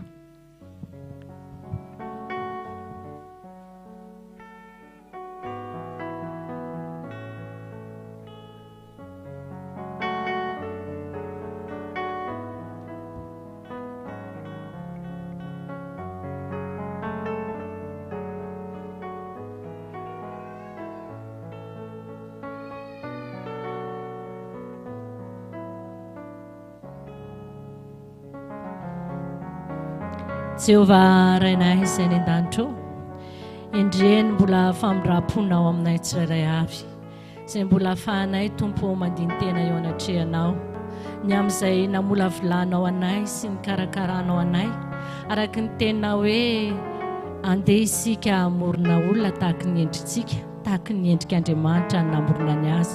Tsy vitany hoe nataonao tahaka ny endrikao ihany Jehovah, fa nolazainao fa indro tsara indrindra. Tompo, makasitraka indrindra.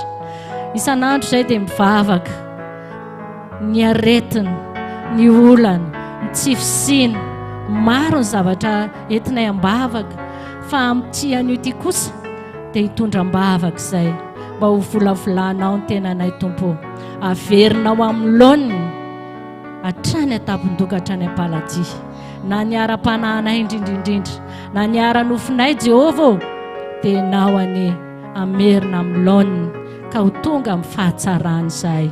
Jehovah, hitanao ny fisainanay amboary izany Tompo, hitanao ny fonay ianao any karakaran'izany, hitanao ny fo satria ianao mpandinika amin'ny fosiny fo, dia ianao ny karakara izay rehetra momba anay Tompo, dia efa petraka eo am-pelantananao, tsy ny ara-nofy ihany fa indrindra ny ara-panahy, mba hitombo anatrehanao, anana fahatokisana, anana finoana matanjaka, ary anana fanantenana ho amin'ilay fiainana mandrakizay, satria tsy hainay Tompo, tsy fantatray izay fiainanay raha ampitso, efa na dia ny rehefa aveo ary, fa ny fantatray dia izao hoe eo aminao mandrakarivo izay, dia ianao ny karakaranay, amin'ny anaran'i Jesosy Kristy.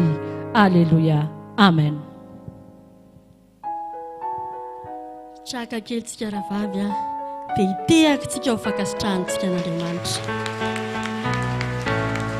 Ozy izy ny teny rahavavy aja teo hoe hiverina amin'ilay endrik'Andriamanitra tsika, dia ahoana foana moa tsika amin'ilay endrik'Andriamanitra nomena antsika ilay tsara indrindra, si pura, si nature, si belle. Dia matoko tsika rahavavy fa manomboka izao hitsana daholo ireny zavatra manomboka miverina amintsika ireny, manombonomboka manositra verni tsika, manombonomboka manisy labelo tsika, manombonomboka manao manjamaso tsika, andaontsika hiverina si pura, si nature, si belle. Amen. Tsy ho titena koa nefa tsika rahavavy satria tsy isika ihany fa manana andraikitra lehibe tsika, andraikitsika nitondra ny ankonantsika ho any amin'ny fiainana mandrakizay. Noho izany andehantsika hivavaka ho an'ny ankonantsika indray dia atsotsika iravavy Olga anazava amintsika hoe iza ilay ankonantsika hoentina mbavaka, ary koa hitondram-bavaka ny amin'izay ankonana izay.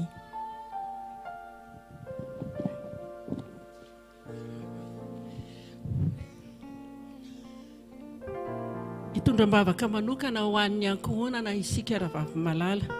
Ny ankonantsika dia ny vady, ny zanakitsika. Eny na ny mpanampy ao an-tokantrano ary dia efa namana efa lazaina hoe ankonantsika ihany koa izany. Ao amin'ny Josoa dia miteny manao hoe fa raha izao sy ny ankonako dia hanompo an'i Jehovah izahay.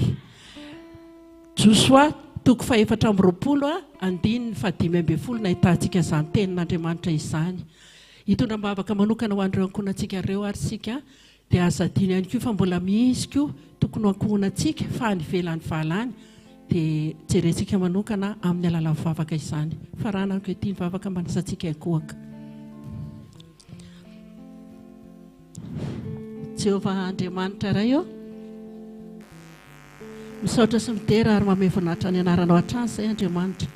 Tondram-bavaka an'ireo ankonanay ireo dia ny vadinay, ny zanakay, eny rehetra izay ao anatin'ny tokantrano dia apetraka ao am-pelantananao no momba an'izy ireo. Fantatrao manokana Andriamanitra ny aminay tsirairay avy, eny Jehovah ray.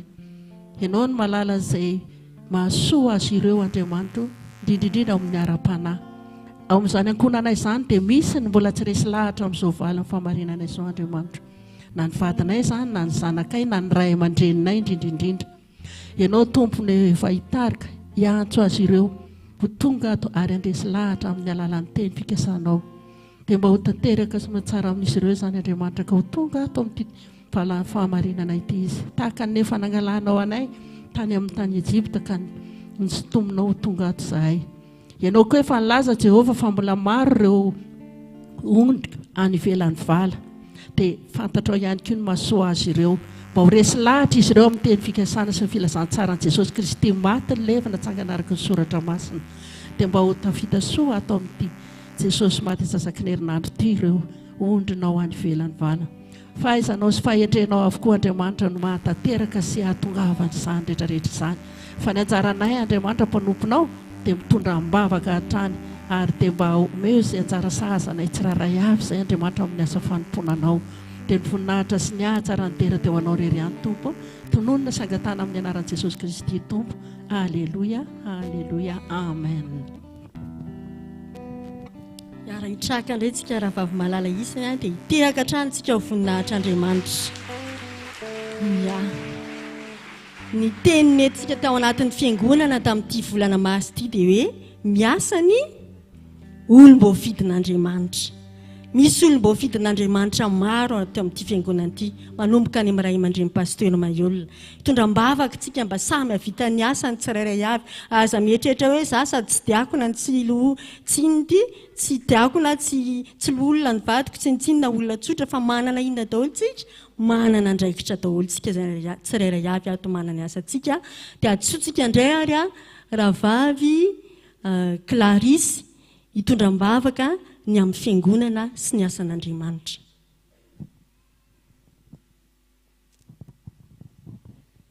Izao zany tsika dia hivavaka ho an'ny fiangonan'Andriamanitra. Marina fa isika vehivavy raha ny kodiny anarantsika dia hoe isika ilay fiangonana, fa ny antsika efa vita teo.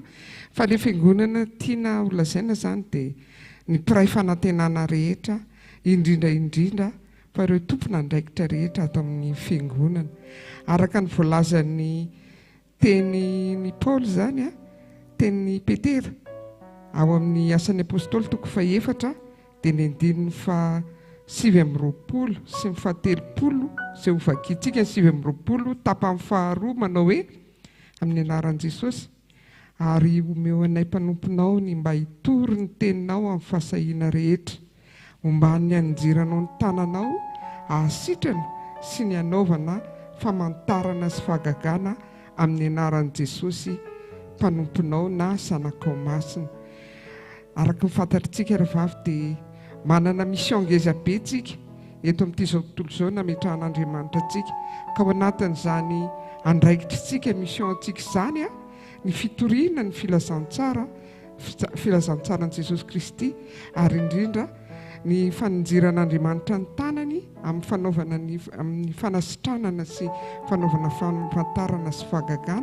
Dia izany indrindra ny tsika mbavaka fampitrotro ambavaka tsika hitondram-bavaka n'ireo ray aman-dreny tompona andraikitra rehetra amin'ity fiangonana nametrahany antsika ity. Eny fa na dia mbola any ivelan'ny vala raha hozy izy ny tenin'Andriamanitra mbola misy ondry dia tsika mbavaka izany satria fiangonan'Andriamanitra daholo izany. Hiara hivavaka ary isika tompoko.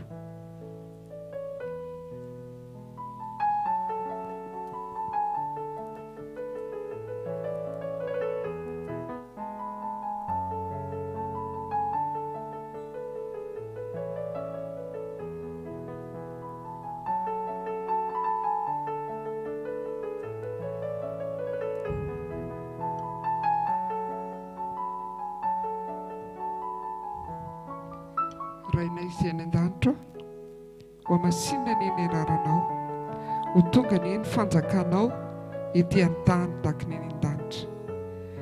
Feno fitiavana, feno fisaorana, feno fankasitrahana anao indray izay iray eo raha mbola afaka mifampitrotro ambavaka ankehitriny. Ary ao anatin'izany ny hitondranay ambavaka ny mpanomponao tsirairay avy eto amin'ity fikambanana nametrahanao anay ity, indrindra ny amin'ny asa izay nampandreketinao anay Tompo, satria ianao mihitsy Jesosy nefa niteny fa tsy ho tonga amin'ny farany raha tsy voatory izao filazantsara ny fanjakana izao.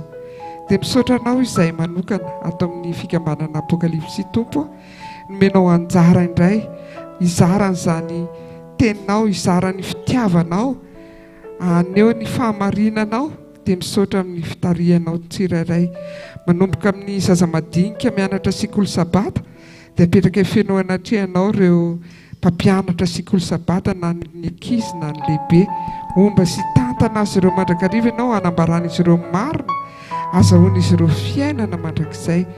Dia mitondra ambavaka koa izay ireo tompona andraikitra rehetra isan'ambaratonga manomboka any amin'ny diakona, ny loholona, ny pasteur, ny missionnaire, ny évangéliste, apetraka feno anatrehanao izy ireny dia ho tanteraka tokoa anie izay teny fikasana rehetra ny lazainy nambarany teninao fa ianao mihitsy ny momba ny tsirairay araka ny voalazanao hoe indro izao momba nareo mandrakariva ambara-patonga ny fahataperana izao tontolo izao.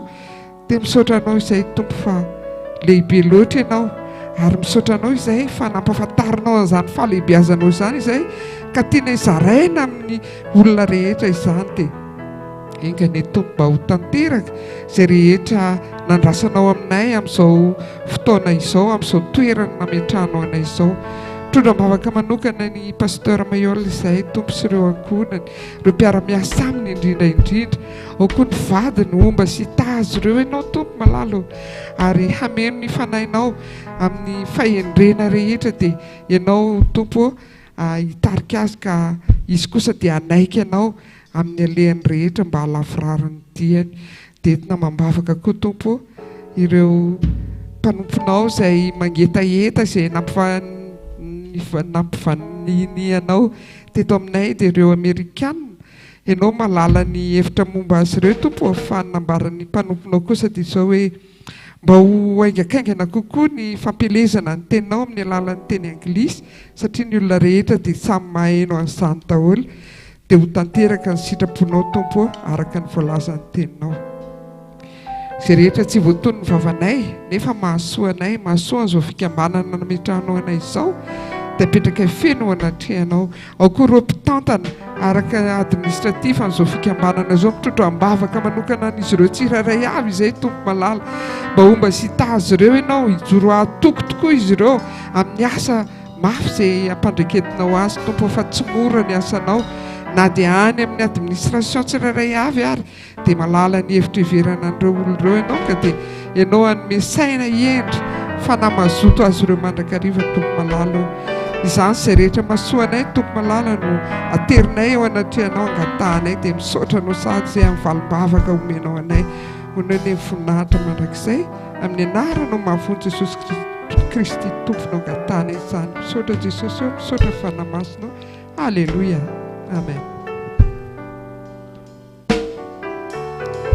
Dia mbola atolotritsika ao an'Andriamanitra trano ny voninahitra rahavavy tehaka mafitsika. Alleluia.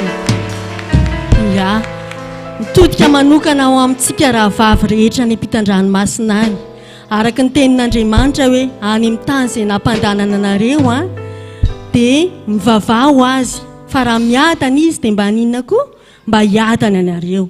Fa mahasamy vehivavy malagasy atsika dia iray fo iray saina koa tsika iombom-bavaka ho an'ity firenena malagasy ity mba hitahian'Andriamanitra n'ity firenena izay hitantsika hoe tena mahantra ny olona ary mba ho tanteran'Andriamanitra ny teny fikasana izay efa nomeny ny mpaminany mpanompony. Ao anatin'izany dia asaintsika rahavavy Lucia hitondra izany vavaka izany amintsika. Araka ny tenin'Andriamanitra ao amin'ny Salamo 4:7 manao hoe amin'ny anaran'i Jesosy, sambatra ny firenena izay tahaka izany, eny sambatra ny firenena izay manana an Jehova ho Andriamanina. Amafisiny ihany koa izany ao amin'ny Salamo 7:12 manao hoe sambatra ny firenena izay manana an Jehova ho Andriamanina dia ny olona nofidiny ho lovany. Hoentsika mbavaka izany ity firenena malagasy ity, izay firenena misy etsika mba Andriamanitra mihitsy ny andray an-tanana n'ity firenena ity ka hametraka ny mpanompony izay nofidiny, dia izany hoe ny olona nofidiny ho lovany. Mafy ny zavatra misy eto amin'ny firenena dia etsika mbavaka ihany koa mba Andriamanitra mihitsy ny amerina antsika malagasy rehetra amin'ny fitiavana voalohany. Dia miainga izany ato amintsika apokalypsy. Hiara-vavaka tsika tompoko.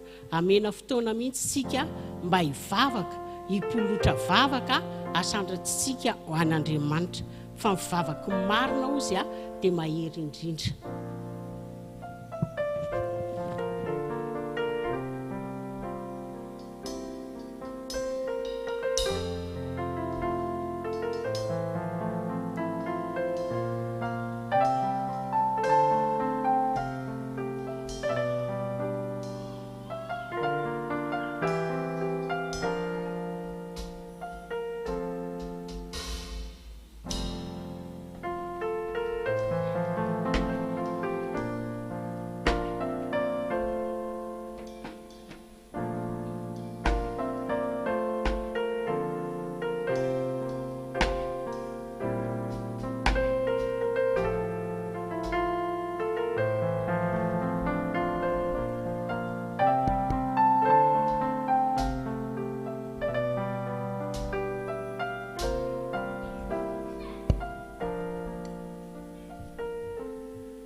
Jehovah Andriamanitra rainay masina tsara indrindra.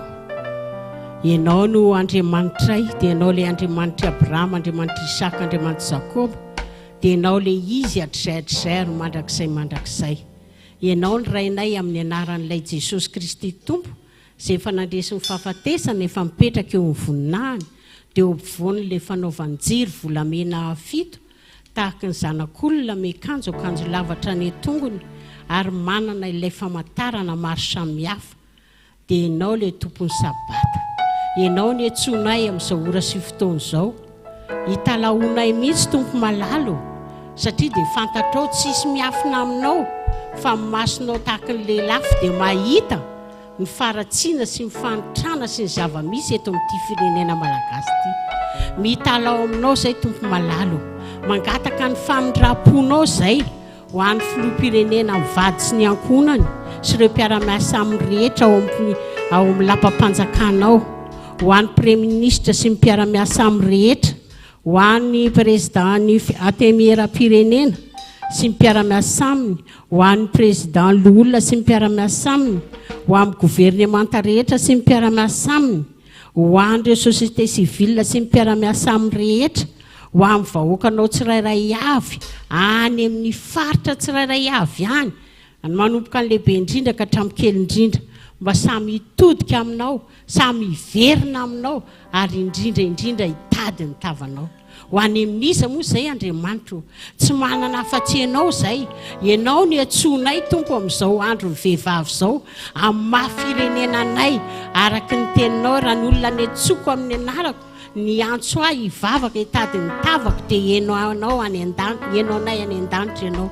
Ka mino izay tompo malalo, fa mihainao nay any an-danitra ianao amin'izao fotoana izao, ka nasitrana nyity taninay ity. Entinay mibavaka manokana eo anatrehanao ihany koa ny ray aman-dreninay izay nifidinao amin'ny teny fikasana lehibe izay efa nomenao azy, mba ho tanterahanao sy toavinao tokoa tompo izany teninao izany, ka dia tonga tokoa izy tompo malalo, ka izy no ataonao fitaovana tompo amerina n'izao vahoakanao izao eo anatrehanao. Mangataka ny famindram-ponao izay tompo malalo. Ny fiangonana Apokalypsy izay efa nentin'ny rahavavy teo am-bavaka, dia firenena malagasy izany. Mitalao aminao izay, mangataka ny famindram-ponao izay tompo, mba hienonao ny vahoakanao ary hiverina ny fitiavana voalohany. Ka io fanoloran-tena izay ataonay io tompo amin'ny 6 avril eny amin'ny Colosseum, dia ianao mihitsy nefa ny lalana, ka tsisy tara fa dia ho tonga ekoaka eo anatrehanao araka ny teninao tompo malalo. Fo mangorangoraka sy toritory dia tsy atsaonao tsinitsinina, ho toritory fo avokoa izay tompo malalo, hitady ny tavanao, hiverina aminao amin'ny fitiavana voalohany. Matoka tompo malalo, fa ho tanterahanao tokoa ny teninao hoe amindra fo aminay ianao, satria ianao dia Andriamanitra mpamindra fo. Maro tompo mivavaka tianay asandratra, zay voatony ny vavanay fa matoky izay rehetrareto fa na zay tsy voatony ny vavanay ara dia omenao anay. Mivavaka rehetra kosa tompo zay nasandritry reto rahavavy reto, nasandritry ny miara-mivavaka rehetra eran'i Madagasikara na hatrany ampitan-dranomasina dia raisy tompo mba hoemoka manitra kasitrahanao ny seza fiandriananao. Ho anao dera, ho anao ny haja, ho anao sotra, ho anao voninahitra tramo taloha indrindra ka mandrakizay. Fa ho anay sy ny ankonanay reto kosa tompo ny fahasoavana, ny fiadanana manana mbiampy avy aminao. Halleluja, halleluja, amen.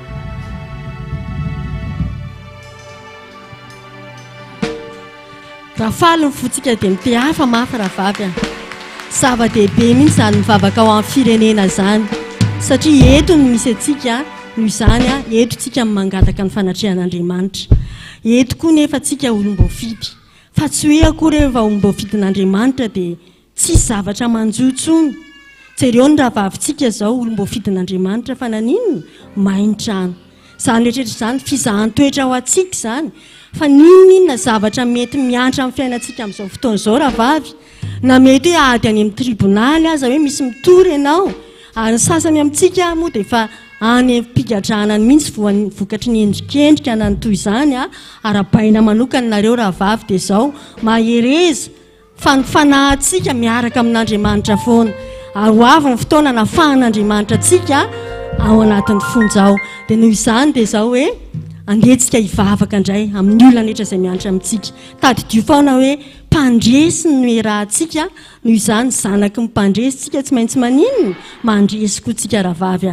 Hivavaka ao amin'ny olona antsika dia asaintsika Madame Pasteur Jean-Pierre hitondra an'izany vavaka izany.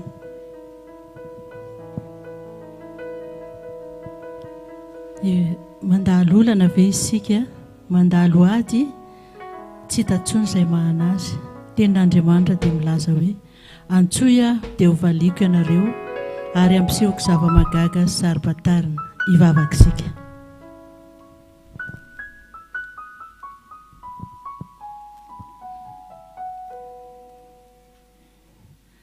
Jehovah Rainay Masino, dia mbola fifaliana ho anay hatrany ny manandram-bavaka eo anatrehanao.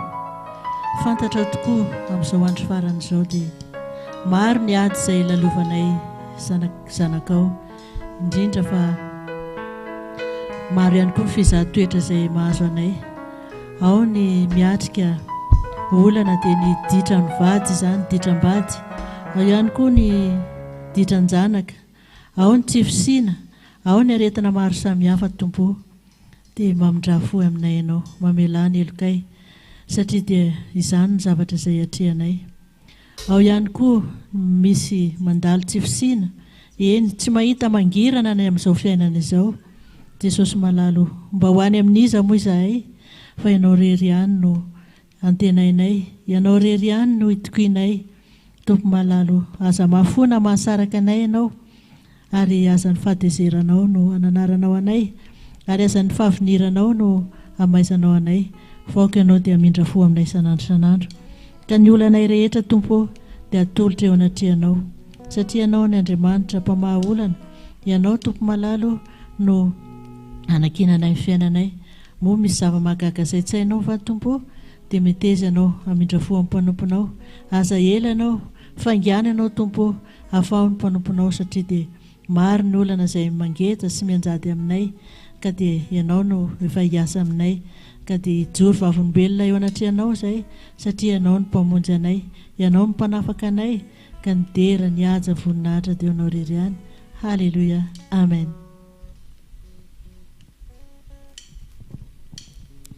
Ankasitra antsika hatrany Jehovah Andriamanitra amin'ny alalan'ny tehaka amin'ny revidrevitra.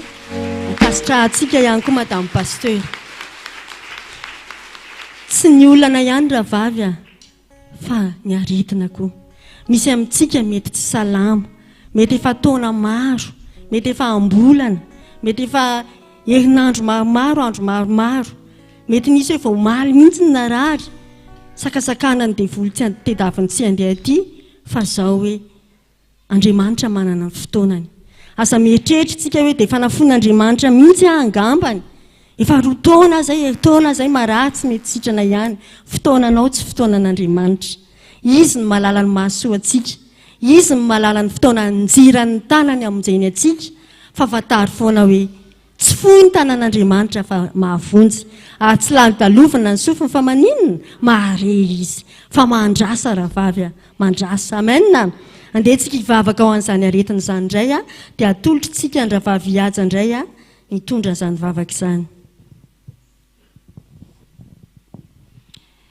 Tenin'Andriamanitra horaisitsika dia ao amin'ny Matthieu 7:7-20 ny anaran'i Jesosy. Mba hatateraka izay nampilazana ny Isaia mpaminany hoe izy naka ny rofintsika sy nitondra ny aretintsika. Efa tany amin'ny faminanian'i Isaia zany, mbola tsy teo Jesosy. Fa tonga aty amin'ny Matthieu dia naseho amin'ny Matthieu fa iza ny nanala ny rofintsika? Kristy. Izy nanongotra n'izany rofintsika zany, nanala n'izany aretintsika zany. Zavatra takian'Andriamanitra amintsika dia izao hoe finoana. Manana finoana fa efa noentin'i Kristy teo amin'ny hazo fijaliana zany. Efa noesorony tamin'ny dikapoka Kristy fanasitranana ny aretina rehetra dia tonony aminy amin'ny pahatsorana izay rehetra aretina mahazo atsika. Fa androany hositranitsika tsiraray avy. Na ny any atokantrano any hositraniny ianao, na ny any ampitan-dranomasina any aza mamoy fo fa izy lay dokotera ambony indrindra ekoakitsika hivavaka. Jehovah rainay izay ny an-danitro, mbola tsy mitsahatra ny miantso ny anaranao zahay ary mitalao eo anatrehanao Tompo ny amin'izay rehetra manjoanay. Nefa ianao ny efa milaza fa hoe mino aho dia niteny, dia mino zay dia miteny androany fa efa nentinao ny rofinay, ny aretinay dia mino zay Tompo fa ho alsoronao avokoa ary hoentinao avokoa zany aretina zany, zany rofinay zany hatrany atapon-dohanay ka hatrany am-paladianay dia ho sitrana avokoa izay tsirairay avy. Fa na dia ny aretina izay hoeritreretinay fa tsy ho sitrana ary tsisy zava-mahagaga izay tsy hainao Tompo fa hainao avokoa ny zavatra rehetra. Tsisy aretina izay tsy hainao sitranina fa hainao sitranina avokoa zany rehetra zany ary efa nentinao dia ho sitrana izahay amin'ity anio ity. Voninahitra ny eo amin'ny avy indrindra. Alleluia. Amen. Mbola hitehaka hatranintsika rahavavy fankasitrahantsika an'Andriamanitra. Amaranantsika izao fifampitondrana am-bavaka izao dia izao averintsika kely le teny tany amin'ny tantara faharoa 7:7. Raha ny vehivavy izay antsonina amin'ny anarako no avy anetry tena. Nataontsika izany sa tsy nataontsika? Nataontsika izany. Anetry tena, hivavaka. Nataontsika sa tsy nataontsika? Nataontsika. Hitady ny tavako. Natao sa tsy natao? Natao. Fa mbola misy fepetra iray apetrak'Andriamanitra dia ahoana hozy izy? Hiala amin'ny ratsy fanaony. Mbola misy fepetra iray fa raha fataterakitsika izay hoe miala amin'ny ratsy fanaony dia tonga ho azy ny toyany hoe amela ny elony ary ahasitrana ny taniny. Noho izany raha vavy malala isany mety misy zavatra faratsina maro mbola mahatotra atsika. Indrindra ho antsika vehivavy io lelantsika io. Aingana loatra tsika amin'io lela io. Noho izany hitondram-bavaka tsika anao fanafahantsika, anao délivrance tsika raha izay ny teny malaza azy kokoa. Anafahan'Andriamanitra tsika amin'ny famatorana tsika. Tsy eo am-piakofantsika no nitateraka izany vavaka izany fa hitsangana rahavavy malala isany. Dia angataka tsika hoe ny famatorana izay mbola matoran'le ratsy atsika mety mbola misy voafatotry ny fanahy maloto mihitsy azy. Dia amin'ity anio ity manana finoana rahavavy efa nataontsika le tapany teo aloha rehetrarehetra dia manana finoana fa izao ho tanteraka amiko amin'ity andro anio ity ho afaka amin'ny faratsiko rehetra. Amen. Anina tsara hoe ho afaka amin'ny faratsiko rehetra. Averintsika mafy ho afaka amin'ny faratsiko rehetra. Amen. Dia ho tanteraka amintsika ny teny fikasana. Asaitsika ary rahavavy Lucie andateraka izany vavaka fanafahana izany. Araka ny tenin'Andriamanitra rahavavy manao hoe izao ny sehony zanak'Andriamanitra dia andrava ny asan'ny devoly. natongavan'i Jesosy Kristy le ao amin'ny Apokalypsy 1:12 dia hatramin'ny 20 dia niandrava ny asan'ny devoly. Fantatritsika tsara fa misy Jesosy Kristy maty zoma, misy Jesosy Kristy maty amin'ny atsasaky ny herinandro. Reny amin'izao fotoana izao dia efa miseho lany, miseho vatana misy ara manapotika ny fiainantsika. Eo anatrehan'izany dia ny tenin'Andriamanitra ao amin'ny Joba 4 andiny 7 tapany by dia milaza mazava tsara manao hoe ary manoera ny devoly dia andositra anareo izy. Isika tsirairay avy dia manana n'le fahefan'Andriamanitra avokoa. Le fahefan'Andriamanitra nanantsika dia avy amin'le Jesosy Kristy manana maso taky ny lelafo manana fisikinam-bolamena eo amin'ny tratrany le maty tamin'ny atsasaky ny herinandro nijanona telonandro sy ten'olalina tao kibon'ny tany ary nitsangana tamin'ny andro sabata. Eo anatrehan'izay na ny vavakantsika teo an'ny olana, vavakantsika any aretina, so dia misy asan'ny fanahy ratsy mamatotra antsika tsirairay avy. Aza mitady olona hanafaka anao. Fa Andriamanitra ray ny vavahantsika rehetrarehetra dia ampiasao fa ianao manana fahefana. Matoantsika napetraka Andriamanitra mpanampy tandrify dia izany hoe misy herin'Andriamanitra tsy takatry ny saina ao anatintsika ao. Dia ampiasao io. Manaraka an'izany dia izao hoe anao an'io collégion lehibe io tsika amin'ny 6 avril. Tsy hijanonetro tsika mivavaka, fitondrana mivavaka, ny atateran'io atsaka sen-davany. Ary indrindra etsika mivavaka ny akonantsika rehetra, tapahantsika izay mety sakana rehetra, tsy avitan'ny akonantsika tsirairay avy an'olo tena ho an'Andriamanitra. Hatr'izay tsika mety manolo tena te hanana pouvoir, manao 70 sabata ao anatin'ny taona ray. Fa ity indray mandeha ity kosa tsika dia tena hoe hiverina amin'ny Jehovah Andriamanitra. Mino raha vavy malala ao amin'ny tompo fa ny fanan'Andriamanitra efa miasa amin'ny fahafenoana any amintsika tsirairay avy. Izy ny metraka ny tonom-bavaka rehetra eo am-bavantsika tsirairay avy. Dia rehefa manapaka milaza ity ohatra ny nataontsika teo dia hanapaka koa tsika. Fa ho tapahantsika avokoa ny asa maizina rehetra any atokantranontsika, any amin'ny akonantsika any. Ampisehoantsika fa vehivavy mitomba andaha, ny vehivavy Apokalypsy. Iara hivavaka tsika tompo.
Jehovah Andriamanitra rainay masina tsara indrindra. Ianao le Andriamanitra Abraham, Andriamanitra Isaka, Andriamanitra Jakob, Andriamanitra Pasteur Maiolina, Andriamanitra rehetrarehetra koa. Dia ianao le izy atrizay mandrakizay. Ianao no rainay amin'ny anaran'ilay Jesosy Kristy tomponay, le nanolotra ny raha no famonjenanay, ary efa nandresy ny fahafatesana, efa mipetraka eo amin'ny voninahiny. Dia eo ampovoan'le fanaovan-jiry volamena 7 tahaka ny zanak'olona miakanjo lavatra ny tongony, ary manana ilay fisikinam-bolamena eo amin'ny tratrany, ary ny lohany sy ny volony dia fotsy tahaka ny volon'ondry fotsy dia tahaka ny oram-panala, ary ny masony tahaka ny lelafo, ary ny tongony tahaka ny varahana manganohano ohatra n'ilay voadio teo amin'ny fandrendrehana iny, ary ny feony tahaka ny firondroan'ny ranobe, ary ny tanakitana fito teny tanany akavanana izy ary ny sabatra maranitra roa lela nivoaka amin'ny vavany ary nivoaka amin'ny vavany ary ny tarehany dia tahaka masoandro mamirapiratra amin'ny heriny ho anao ny dera ho anao ny aja ho anao sotra anao voninahitra tamin'ny taloha indrindra ka mandrakizay ianao ny Andriamanitra i Tompo malalo ianao ny efa natsonay hatramin'izay nahavitany ny batisanay ianao ny efa nitoroy ny ray aman-dreny pasteur Maiolona mivady sy ny ankonany fa ianao ny Andriamanitra mino sy mahatoky izany izay Tompo malalo ankehitriny dia fantatray feto ampovoanao ianao satria ianao ny efa nilaza fa raha misy mivory amin'ny anarako na ray na roa na telo dia ampovoany eo ampovoanay tokoa ianao Tompo malalo ianao ny etsonay anafaka n'ity fiangonana ity anafaka ny isa-tokantrano anafaka ny fiangonana Apokalypsy rehetra tsy eto Antananarivo ihany ferany Madagasikara hatrany fitan-dranomasina maro Tompo ny fahavalo mitady andavo anay isan'andro ny teninao dia efa nilaza fa zao ny sehoany zanak'Andriamanitra dia andrava ny asany devoly ianao io zanak'Andriamanitra io dia ianao le Jesosy Kristy Tompo manana maso tahaka ny lelafo manana fisikinam-bolamena eo amin'ny tratrany sy ireo famantarana maro samihafa ianao ny etsonay eto ary ianao ny efa nilaza taminay koa hoe manoera ny devoly dia andositra anareo izy dia androany Tompo malalo tsy misy ray aminay tsy hanohatra ny devoly ka dia mitalao aminao izay mangataka amin'ny famindraponao ny asa maizina rehetra Tompo mamatotra nyity fiangonanay ity mamatotra ny tokantranonay tsirairay avy mamatotra ny tenanay tsirairay avy mamatotra ny ankonanay manatotra ny fiangonanay dia fatoranay amin'ny raha ny zanak'ondry sy ny teny filazana azy le manana maso tahaka ny lehilahy manana fisikina mbola mena eo amin'ny tratrany na dragona io na Lucifer io na Belzebub io na menaranely io na vazimby io na kalanoro io na zazavavin-drano sy miaramila ny rehetra dia fatoranay amin'ny raha ny zanak'ondry adoranay amin'ny raha ny zanak'ondry tsy manan-kery tsy manam-pahefana manondro atsika rehetra manerana ny Madagasikara hatrany ampitan-dranomasina any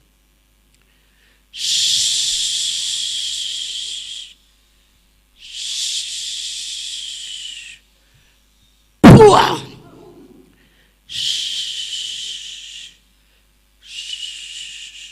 apoay poa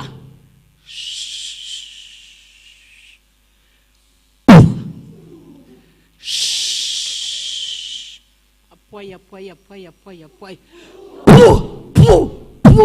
poa levina avokoa ny fahavalon'i Jesosy Kristy maty amin'ny sasaky ny herinandro tsy manan-kery tsy manam-pahefana etsony fahavalo efa resinareo dia resinareo fa zay kosa dia mpandresy satria miaraka amin'ilay mpandresy entinay mbavaka manokana eo anatrehanao Jehovah ray eo tsisy miafina aminao ny fikasana araka ny baiko mpaminanao Tompo malalo ny antso anay an'olo tena ho anao izay atao eny amin'ny collégium amin'ny 6 avril tsisy miafina aminao zany fa miariary eo anatrehanao na ny toe-ponay ny toe-tsainay dia mangataka aminao izay Tompo malalo mba tena ho volona tokoa izay Tompo malalo hiverina aminao fanasy ny fahamarinana ary dia mba hanapaka ao amin'ny fonay tokoa Tompo ny fanasy ny fahamarinana ary dia ho afaka ity fiangonana ity ary eneo zava-mahagaga amin'ity fiangonana ity ianao ary ahatanteraka ny teny fikesanao ianao Tompo malalo maro Tompo mivavaka tianay asandatra izay ny voatony ny vavanay fa matoky aho Tompo malalo fa na izay tsy nangatahanay ary dia efa omenao anay maro ihany koa ny vavaka nasandatra reto rahavavy reto na ny eto Iavoloha zany izay ingany zao vavaka izao na ny any amin'ny tokantrano tsirairay avy ihany na ny manerana Madagasikara na ny any ampitan-dranomasina ampiseho Tompo ny herinao oka Tompo ny voninahitrao ny isandratra hatramin'ny farany ambony fa zay rehetra kosa tompo ety hatramin'ny farany ambany. Makasitraka Jehovah, makasitraka Jesosy, makasitraka fanahy masina amin'ny anaran'ilay Jesosy Kristy tompo. Mahay mame mihoatra n'izay angatahanay, zay efa nandresy ny fahafatesana, efa mipetraka eo amin'ny voninahiny, dia eo ampovoan'ilay fanaovan-jiry volamena 7 tahaka ny zanak'olona miakanjo akanjo lavatra ny tongony, ary manana ilay fisikinam-bolamena eo amin'ny tratrany. Ny lohany sy ny volony dia fotsy tahaka ny volon'ondry fotsy, dia tahaka ny oram-panala, ary masony tahaka ny lelafo, ary ny tongony tahaka ny varahana manganohano ohatra n'ilay voadio teo amin'ny fandrendrehany iny, ary ny feony tahaka ny firondroan'ny ranobe, ary ny tanakitana 7 teny an-tanany ankavanana izy, ary ny sabatra maranitra 2 lela nivoaka amin'ny vavany, ary ny tarehiny dia tahaka ny masoandro mamirapiratra amin'ny heriny. Zany Jesosy Kristy zany nanandratanay mivavaka tamin'ity androany, ary izy ny mbola hitala honay apity zany any amin'ilay Andriamanitra ray mahefa ny zavatra rehetra, mba hoemboka manitra akasitrahany eo amin'ny seza fiandrianana. Ho anay sy ny ankonanay kosa tompo ny fahasoavana sy ny fiadanana manina ambiamby, fa ndera laza ary ny voninahitra dia ho anao reriany hatramin'ny anio ka mandrakizay. Halleluja, halleluja, halleluja, halleluja. Makasitraka Jehovah, makasitraka Jesosy, makasitraka fanahy masina. Amen, dia amen. Faly ventsika rahavavy, asehoiny avalitsika ary. Voninahitra ho an'ny avy indrindra. Eny rahavavy, falitsika satria ahoana mananjara ho antsika. Fa tamin'ity anio ity tsika dia novidian'Andriamanitra ho mpanao fanompom-pivavahany ao anatrehany sy ho mpandovo didik'azomanitra ho azy. Valim-potia antsika amin'Andriamanitra dia lehibe zany, lehibe. Raha tsy tentsika afa-tsy ninona ny fiainana mandrakizay. Zay ny tena zava-dehibe, valim-potia lehibe andrasantsika. Dia manana fatokiana, manana finoana fa Andriamanitra no ombantsika. Ya, falitsika. Mazao toerana aminaran'i Jesosy. Efa elaela ihany tsika nandohalika sy nitsangana, fa hitehaka tsika voninahitr'Andriamanitra. Efa ao ny ray aman-dreny, madame ray aman-dreny, diakona Orela, tsy azo atao zany, efa ao madame pasteur Mayolina, dia ho ampandrosoantsika izy. Eo amin'ny fahampandrosoantsika azy dia hanao hira anankiray tsika, tsy nainere maravarana, hanao hira anankiray tsika, atsoina le choriste tsika tsara tarehy be mahay mira be reny, mba hiakatra tianina hanao hira. Inona ny hira mba hitatsika ao mety andraisantsika azy?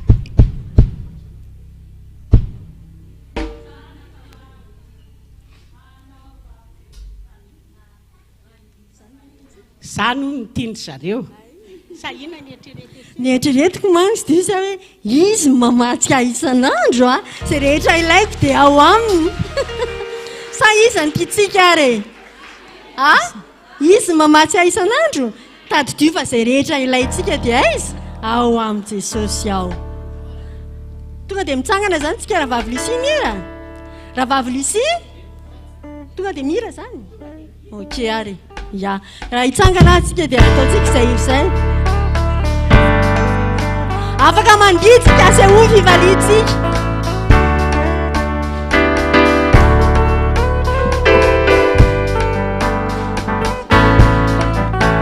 Izy mamatsy isan'andro, Izy mamatsy isan'andro, mamatsy isan'andro. Jehovah Jireh, manasitrana raha marary, raha sendra marary. Jehovah Rafa, izy tsy mandao amintsy, miaraka amiko foana. Jehovah Shama, raha matahotra, dia manome fiadanana ho azy. Jehovah Shalom, avetsika izy mamatsy, izy mamatsiahy isan'andro mamatsiahy isan'andro Jehovah Jireh manasitrana raha marary manasitrana raha marary rahasedra marary Jehovah Rafa izy tsy mandahoa mihitsy izy tsy mandahoa mihitsy miaraka amiko foana Jehovah Shama raha matahotra dia manome fiadanana ho azy Jehovah Shalom se rehetra ilaiko dia aiza se rehetra ilaiko dia ao aminao ao aminao ao aminao se rehetra ilaiko se rehetra ilaiko dia ao aminao ao aminao ao aminao se rehetra ilaiko dia aiza se rehetra ilaiko dia ao aminao ao aminao ao aminao se rehetra ilaiko se rehetra ilaiko dia ao aminao ao aminao ao aminao zava-maneno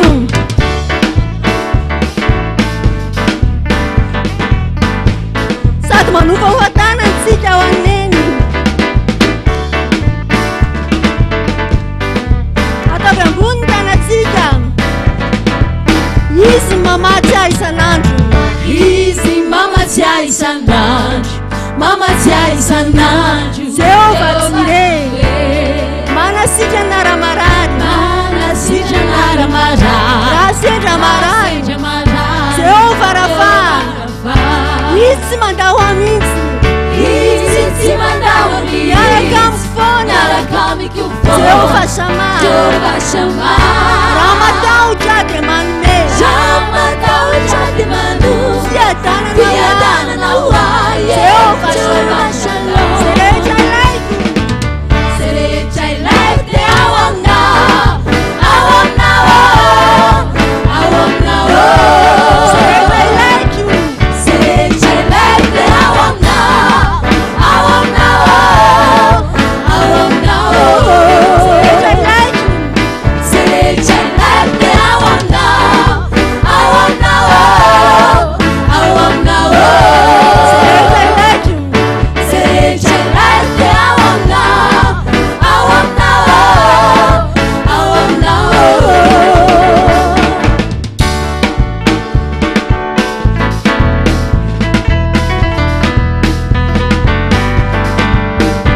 Jesosya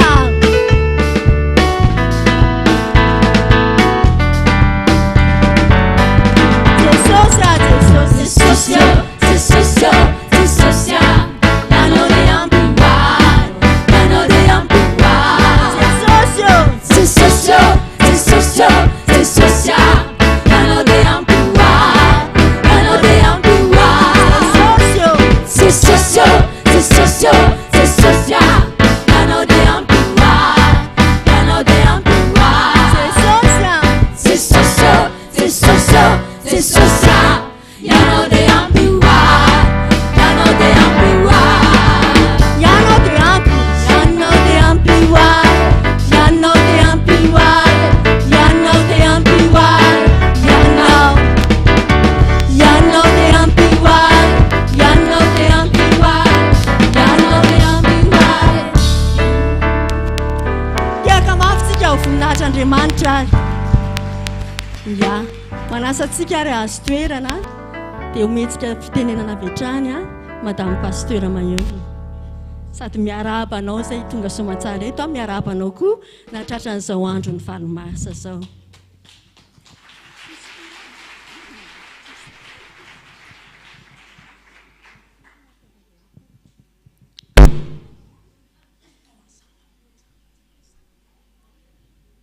Ie, misaotra ny Vehivavy Colombe nameny fitenenana fahalmerabantsika vehivavy rehetra eto toerana zany anatrika amin'ny vantana amin'ity andro an'ity inona moa ny andro androany fa sao dia misy tsy mahalala ny ankizy kely andro iraisam-pirenena ho an'ny vehivavy misy tantarany be dia be fa angamba aloha tsika tsy mahavahany izay fa dia miarabantsika vehivavy rehetra zany fa naninona zany tsika nahazo fandresena zany tsika matoa.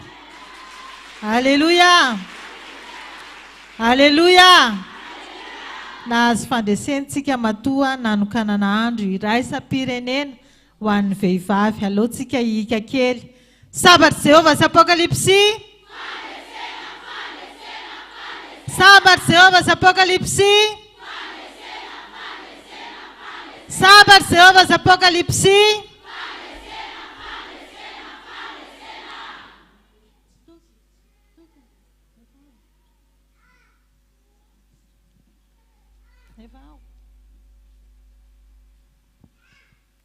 Manaraka an'izany dia mialatsiny amin'ny tsy natanterana tsy natongavana tany am-piandohan'ity fotoana ity satria mbola betsaka koa ny fanasana tany ivelan'ny tany hoe mbola misy ondry hafa ivelan'ity valo ity dia efa mba mianatra an'izay koa zany tsika hoe tsy eo madame pasteur aloha fa eo ihany izy rehefa avy eo.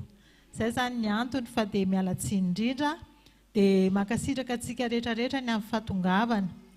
Ny andron'io moa fiomanana amin'ny sabata dia izay koa ngamba nahatonga hoe somary vitsivitsy nefa ny antsy dia tena hoe vitsitsika. Ao koa ny hoe mandeha direct aty dia izay koa no mahavitsivitsy fa raha tsy direct ity dia tsy ombindray ity toeran'ity sa tsy izay?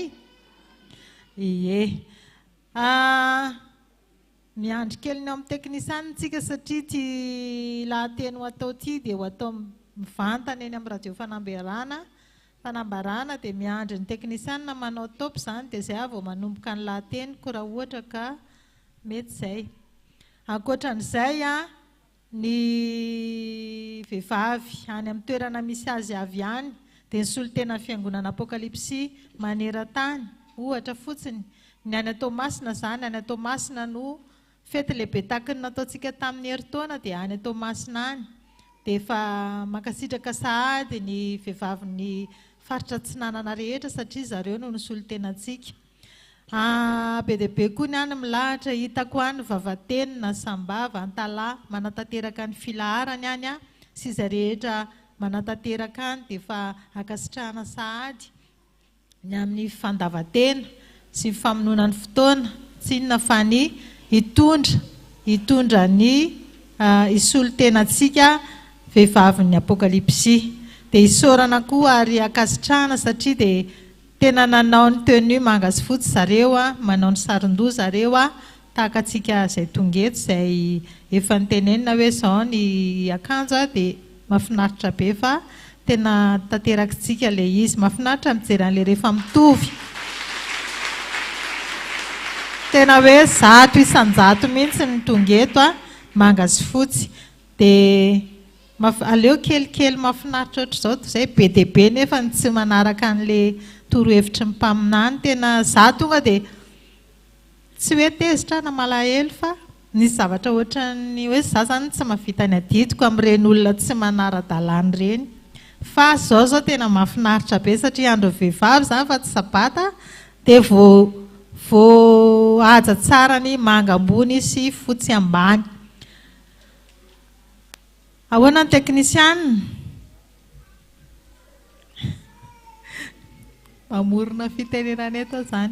Ankoatr'izay koa miomana koa tsika efa voateny za efa ela teo miara-mivavaka tamintsika fa tsy tiako elingeleny tsika tamin'ilay rojom-bavaka teo.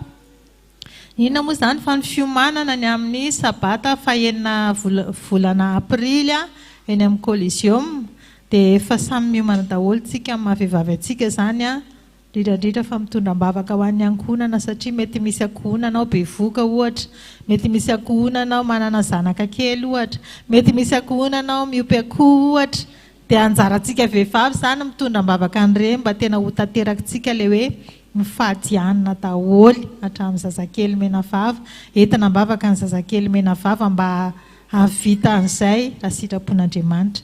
Raha ohatra hoe tena tsy mahavita dia tsy maninona fa mifona ho an'izy ireny indray tsika mba ny famindram-pon'ny tompo no amintsika tsiraray avy. Izy ity tsika manko izao tsy hoe lalàna hoe tsy maintsy izay dia izay fa ny sitrapontsika dia nino ny anaraka ny tenin'ny mpaminany, tenin'ny Jehovah izay. Ie. Izay zany tsika fa hiditra amin'ny lahateny zany tsika dia inona moa fa tsy lahateny hoe tena hoe anina be fa amin'izao andro iraisam-pirenena ho an'ny vehivavy valo marsa fa 4 zao a etỳ ampiandohana dia miaraba manokana ny vadin'ny filoha-pirenena Andry Rajoelina miarabanao zahay a nahatratra izao andro valo marsa izao dia mirary soanao mirary anao salama tsara atotosa sy avita ny aditsy ny andraikitra izay nametrahana anao ho reniny izao firenena izao dia mitondra-bavaka anao zahay vehivavy Apokalypsy mba atotosa hatrany izay adidy izay a mba hiadana ny vehivavy eran'i Madagasikara.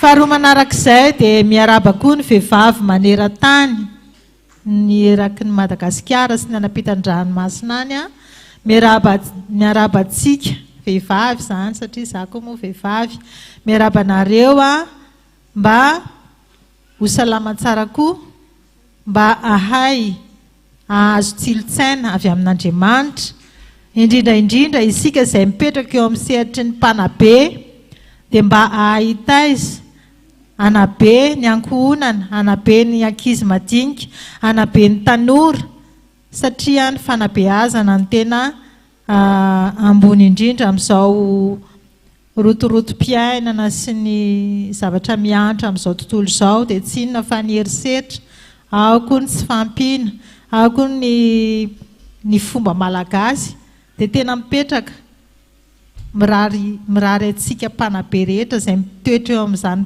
fanabeazana izany tsy hoe mpampianatra ihany na hoe mpampanao formation ihany fa ho atsika rehetrarehetra dia mirary soa anareo mirary soa atsika vehivavy manarak'izay a dia mitodika amintsika vehivavy atao amin'ny fiangonana Apokalypsy koa Maneran-tany dia miaraba atsika rehetrarehetra koa natratran'izao vaninandro androany zao dia ny valo marsa zany dia mirary soa atsika rehetrarehetra mba hiazona trany ny fahasoavana ny fitahiana indrindra fanontana'n Jehovah izay eo amintsika fa tsika fotsiny sisa ny andrasana hiazona trany farany fa dia mirary soa atsika zany a ho tantanin'Andriamanitra trany a omeny tsilotsaina avy amin'ny alalan'ny fanamasina hitaridalana atsika mba ahatotosa an'izay adidy izay satria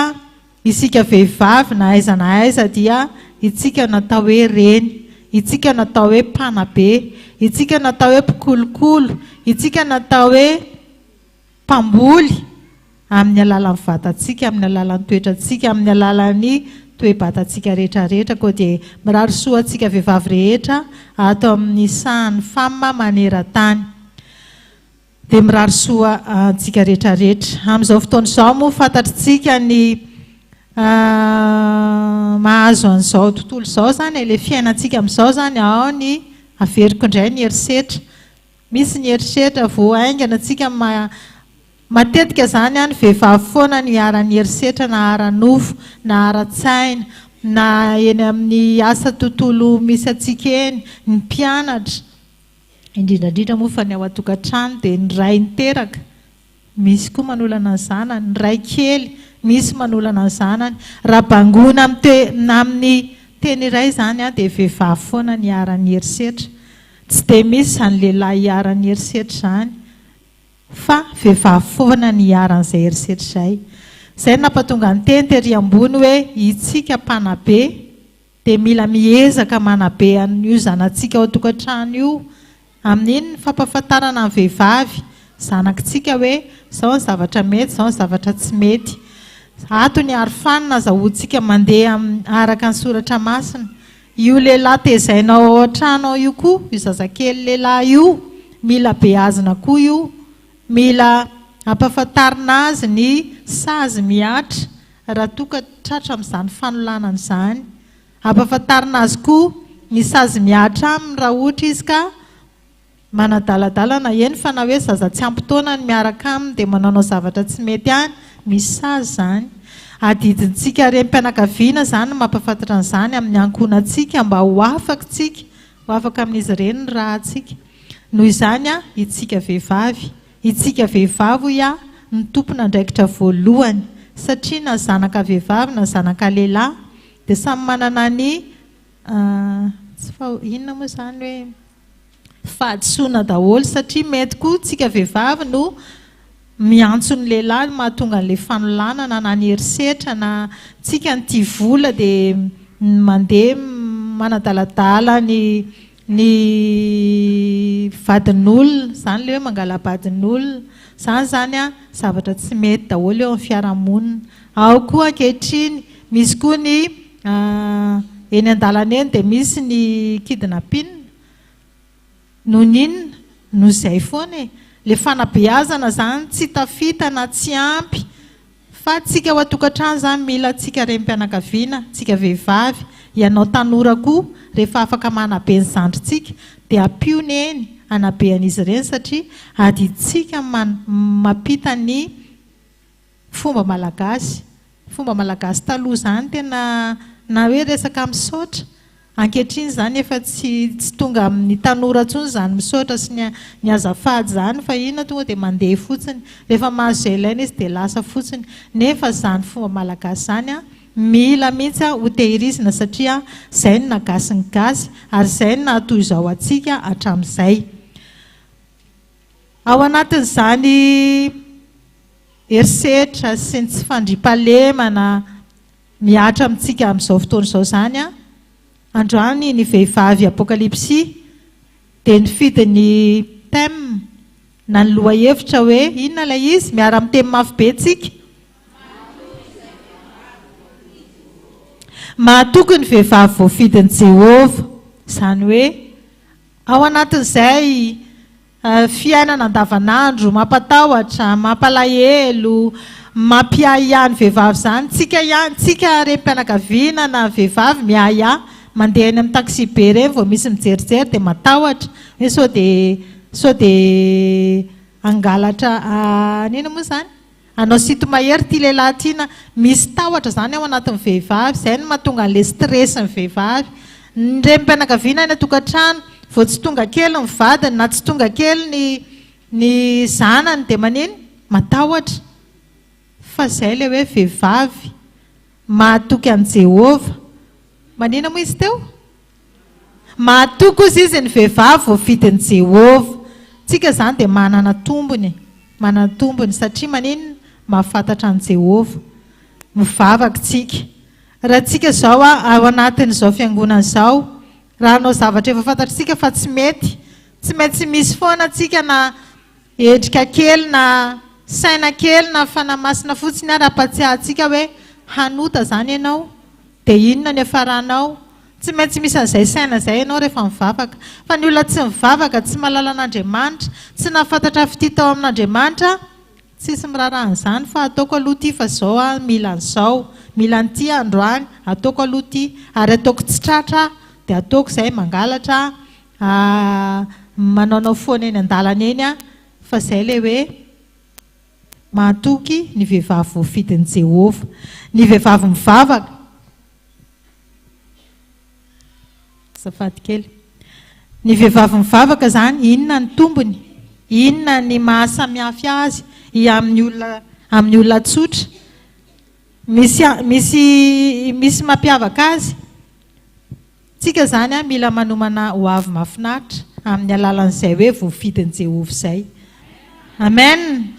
Rehefa voafidin'i Jehova tsika dia manino manana inona avy ny ananantsika tenena mafy be hoe izay mahafantatra tahotra an'Andriamanitra fanantenana fitiavana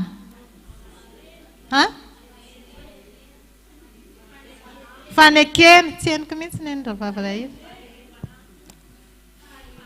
fanetrena fanetretena fahalemem-panahy zany tokony ananantsika daholo misy zavatra iray tsy niteneninareo nefa izay mahatonga atsika eto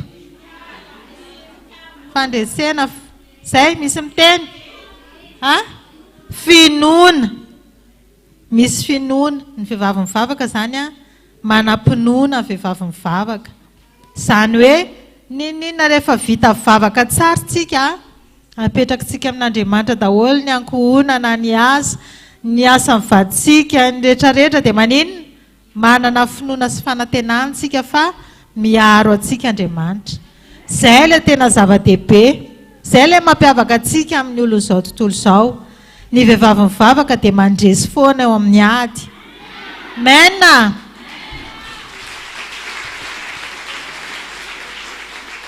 Ny ady tsy maintsy misy fa fandresena koa tsy maintsy hidongitsika fa tsika fantenena hoe mandresy foana.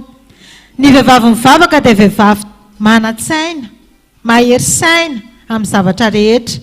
Ny vehivavy mivavaka dia vehivavy mpandresy, efa teo zany. Ny vehivavy mivavaka dia vehivavy tsara toetra. Ny vehivavy mivavaka dia vehivavy matanjaka, na ara-tsaina, na ara-panahy, na ara-nofo, na malemy kely ary ianao rehefa mino ianao fa matanjaka dia matanjaka ianao. Amen. Ny vehivavy mivavaka dia vehivavy mailo sy malina. Ina moa ilay hoe mailo sy malina? Amin'ny zavatra misy zavatra anankiray ohatra mampiaya, zay ilay mailo dia mivavaka.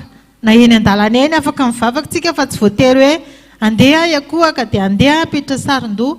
Fa eny an-dalana eny ianao dia afaka mivavaka rakofony rahanao a Jesosy. Niasa maizina sy niasa devoly afatotra amin'ny rahanao tsy anapahefana, tsy anan-kery amiko amin'ity raha vao misy zavatra mampiaya, afaka miantso ny anaran'i Jehovah ianao naiza misy anao. Amen. Alleluia. Ny vehivavy mivavaka dia vehivavy miavaka. Miavaka ianao, mihoatra ianao mihoatra amiko miavaka, za mihoatra anao miavaka. Tena samy manana ny tondran'i Jehovah tsika tsy raray avy. Ny vehivavy mivavaka koa dia vehivavy mifandray mandrakariva amin'ny fanamasina. Ka na inona zany tahotra, na inona ia dia eo Jehovah, eo ny anjelin'i Jehovah mitovy manodidina izay matahotra azy hatrany. Ny vehivavy mivavaka dia vehivavy mahery efa voalazantsika teo, ary tsy azo kitikitihana satria manino manana an'ilay fahefana, ny afo ny fanamasina amintsika rehetrarehetra. Ninona zana-tsipika alefan'ilay ratsy amintsika. Ninona zana-tsipika alefan'ilay ratsy amintsika rehefa tena mivavaka tsika. Io afo ny fanamasina io angatao rehefa mangataka ny fanamasina. Rehefa mangataka ny fanamasina dia ny fanamasina angatahana anafin'ny ampitombo ny fahendrena atao anatsika, ny fanetretena, faranita-tsaina, ny fahaizana, ny fahalalana, ny fahendrena. Zany angatahana amin'ny alalan'ny fanamasina. Dia angatao koa ny afo ny fanamasina ao aminao, tsy hiala ao aminao. Andoro anala ny fakany izay rehetra tsy namboleny tanan'i Jehovah ao anatinao, ary koa ny manodidina anao izay mitady anao ratsy anao doran'io afo ny fanamasina io.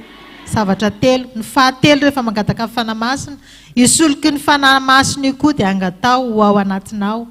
Isoloky io mikarakara ny endrikao mba hazava foana amin'ny hafa. Isoloky ny fanamasina mikarakara ny sela ao anatin'ny vatanao mba ho tanora lalandava ianao.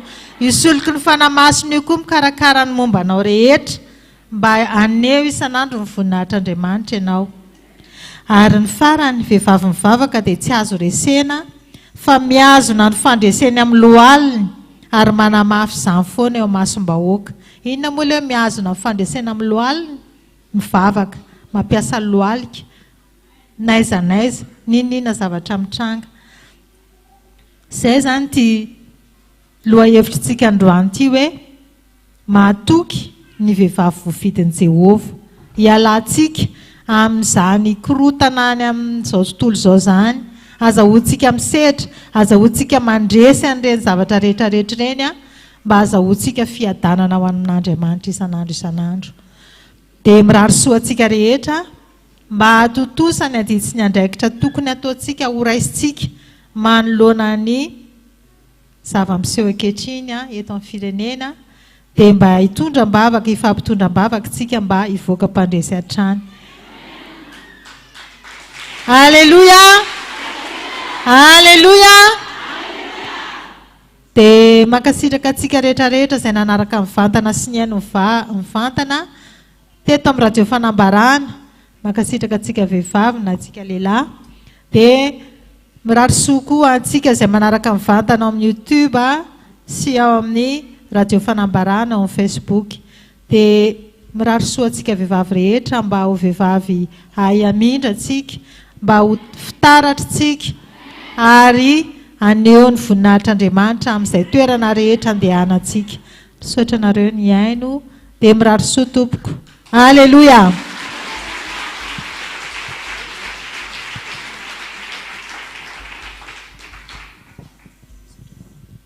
Jambo kosa ny tehako izany e.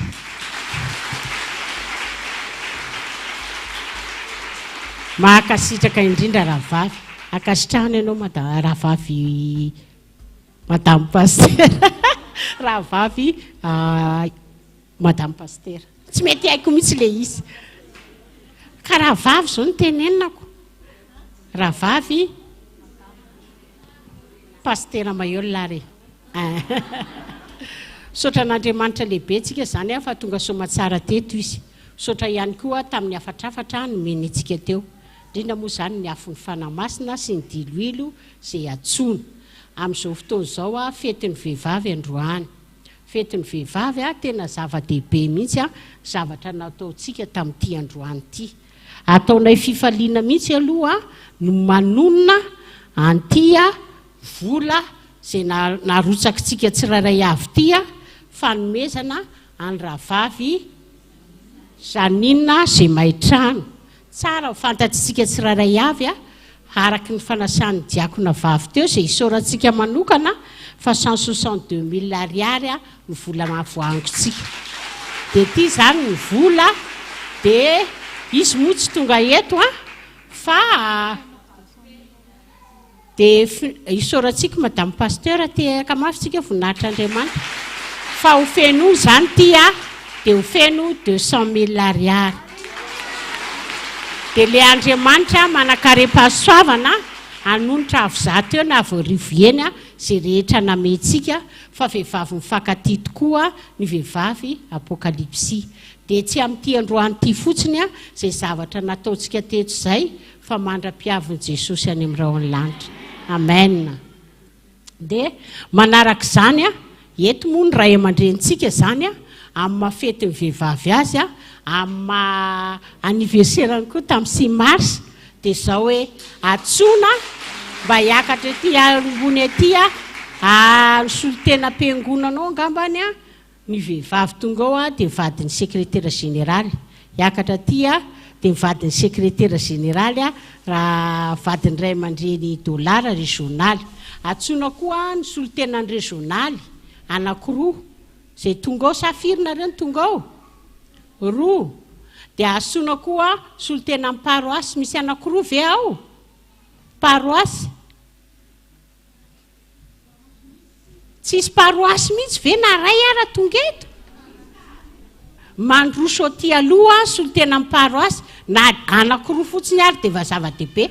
Telonareo dia tsy maninona fa voninahitr'Andriamanitra zany. Atsona ihany koa ny filoha ny dorcasy any am-piangonana izay tonga eo.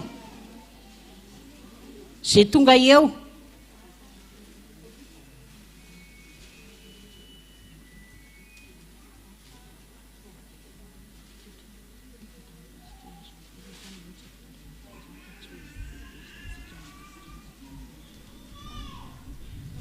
Aloha teneniko ety misy madame pasteur tonga ve eto ankoatra madame pasteur Jean-Pierre? Tsisy mihitsy. Zay mahafinaritra be reto olona be da be reto fa tena atsona i rahavavy zany mba ho ato rahavavy orela Maiolona. Zay vao tena haiko le izy hoe orela Maiolona. Zay ihany no tena haiko. Ataonao eto koa eo se mety.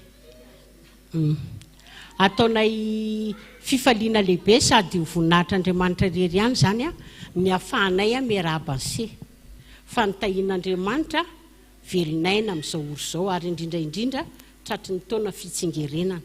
Fa miaraka amin'izay dia tratriny ihany koa fetin'ny valo marsa zao. Natsona teto reto rahavavy reto miaraka amin'ny bureau national ny Dorcas. Dia madame pasteur Jean-Pierre moa zany solon-tenina ny vadina mpitandrana.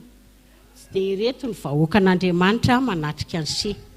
fifaliana lehibe ho anay zany a manolotra fanomezana ho anse iny moa zany a dia avy amin'ny fiangonana ray manontolo zay taritiny dorcas national fa iry indray zany a avy amin'ny zareo régionaly dia régionaly a miaraka amin'ny paroasy a dia isorana lehibe Andriamanitra zany a fa tena faly zay raha vavy dia engany mba ho tahian'Andriamanitra ianao sy ny ankonanao ary indrindraindrindra ho tanteraka amintsika ny teny fikasana dia hiaraka iriritsika rehetra ary samy hiaraka ihany koa andova amin'ny fiainana mandrakizay dia ny fifankatiavantsika ne a tsy hoe eto tany ihany fa hatrany amin'ilay fiainana mandrakizay a satria izay ny lalana ahatongavantsika any amin'ny fiainana mandrakizay tsara dia tsara ny voninkazo fa tsara dia tsara koa ilay ao anaty arona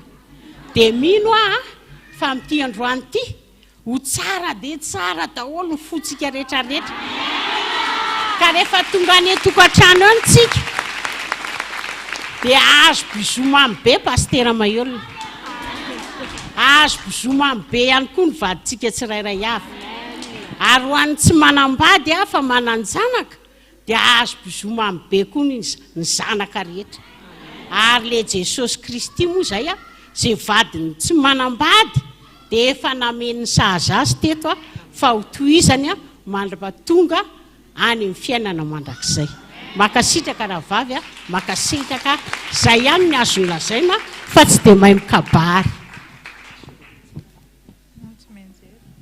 tsara be mihitsy fa zaho isaka mamonjy fivoriam-behivavy dia mahazo fanomezana foana halleloia ie dia makasitraka atsika izay nameny fanamasina tsilotsaina natanteraka an'izao fifankatiavana izao satria ny biby raha mahay mifankatia tia ny zanany ary tia ny prêt-à-pot aminy maika moa fa atsika olombelona maika moa fa atsika mahalala an'Andriamanitra dia makasitraka tena be dia be mbola hovaiko io fa aza matahotra fa makasitraka atsika dia engane mba samy ahita fifaliana tsy androany ihany nahita fifaliana ilay fo fa mandritry ny androm-piainantsika rehetrarehetra satria izany fo maloto sy fo malahelo sy fo tsy haiko tsony zany tsy mitondra antsika makay zany fa eto an-tany ihany dia any amin'Andriamanitra mbola be any zany tena le fifankatiavana tena mbola mivaivaino izao satria le vadintsika efa tsy vadintsika tsony fa anadahantsika dia tena mahafinaritra be ngambizany ny anazy zany zany foana ny eritreretiko hoe rehefa ny an-danitra zany ty vadiko ty tsy vadiko tsony fa anadahako ay mahafinaritra be zany moa tsy manana anadaha dia faly be ay manana anadaha zany rehefa tonga any an-danitra dia makasitraka atsika Andriamanitra ne hanonitra avo tsy haiko tsony eny ho antsika rehetrarehetra nanolotra na ny eto na ny tsy eto satria efa raisiko io fa avy amintsika rehetrarehetra androany tsy hoe fetiny reny fa fetiny vehivavy na zazakely mbola any amboaka raha fa efa vehivavy izy dia efa fetiny koa androany dia ho antsika rehetrarehetra izay be vokaka hiteraka dia ho tonga soamantsara ny zazakely ho antsika rehetrarehetra izay mitady misy zavatra kasaina atao dia ho azontsika izany ary tsy ho ela ho antsika izay mivavaka mafy isan'andro isan'andro misy androm-bavaka tsy mijanona ho avy eo mahandrasa mihitsy ozy izy raha vaviaja teo mahandrasa sa raha vavy kolombo teo mahandrasa ozy izy ao anatin'ilay mahandrasa nefa mandiny tena foana dia misaotra an'Andriamanitra lehibe no amin'izao fanomezana izao izay koa mivavaka ho antsika tsy tapaka isan'andro rehefa mivavaka tsy maintsy tsaroana foana ny vehivavy indrindrandrindra ny tenako moa zany dia ny fiangonana Apokalypsy fa dia mahereza daholo tsika rehetrarehetra misaotra betsaka misaotra betsaka misaotra betsaka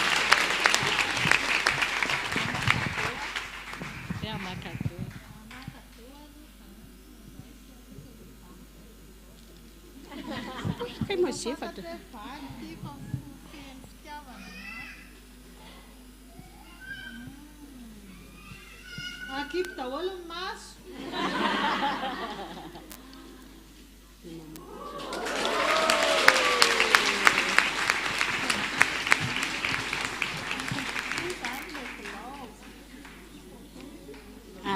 vo io ahodina kely lo ahodina zay kipy daholo masy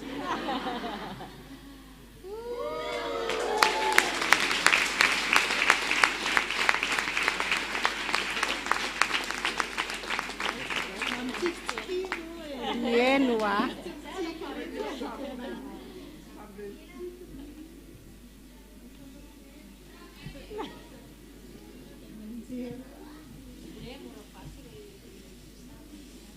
tonga dia apetraka ie tena volamena iny a dia tahaka n'iny daholo ane ny fotsika falifaly a dia rehefa mampiasa n'iny a zao dia mahatsiaro anareo foana 8 mars 2024 raha teny Iavoloha dia mankasitraka indrindra fa tena zavatra sarobidy no nomenareo foinareo a nefa za tsy navita nanome mihoatra an'izany fa zay kely mba azoko natao no atao fa dia Andriamanitra ameno ny zavatra rehetrarehetra ny fitiavana rehetrarehetra avy amintsika sora tompo mazao toerana daholo ary tsika rehetrarehetra tsy hakan'izy zay ka amaramarana ny fotoantsika fa alohany amarana antsika amin'ny fotoana dia amandro lehibe an'ity andro ty androany a dia zao hoe misy zavatra kely a mba hatolotry ny birao nasionaly an'ireo zokiolona lazaiko eto a dia hotononitsika tsirairay avy zay ny antony a nanasiana an'le anarana teo ny madame pasteur zay tonga teto saika anomenay fa madame pasteur Jean Pierre rery ny tonga dia alao amin'ny farany fa alao a anaja ray aman-drenitsika rehetrarehetra satria tena zava-dehibe mihitsy zany hoe ato amintsika amin'izao fotoana izao a dia misy olona 70 taona mahery tonga ny azakazaka namonjy an'izao fotoam-bavaka teo misy firy moa izy teo ry misy 7 sa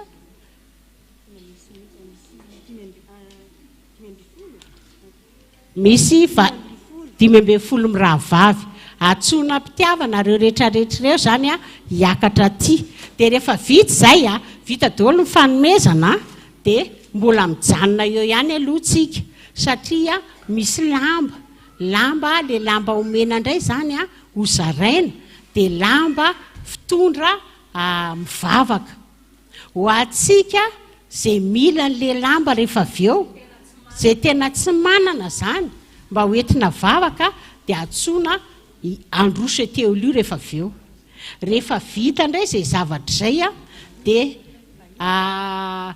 mbola hiantso zay a any vahiny raha misy vahiny tena tsy apokalypsy tonga eto fotrany tsy misy ohatra manga sy fotsy daholo tsika ny tonga misy vahiny ve ao mety manao manga sy fotsy hony izy dia tsy misy fa miandry tsika hatramin'ny farany satria tsika zay maharitra hatramin'ny farany ihany no vonjena dia misy a vatomamy kely hozaraina amintsika zany a mba hamandimandina ny tendantsika rehefa ody satria mbola elaela vao tonga ny trano dia makasitraka atsika naharitra ny hena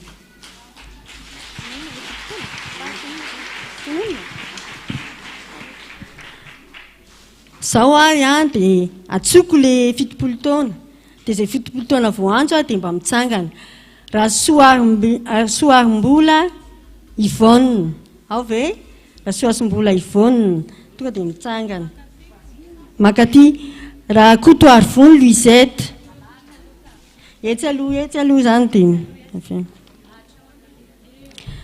raha Zana Marie Bertine raha Soamana Irana Emilienne raha Armine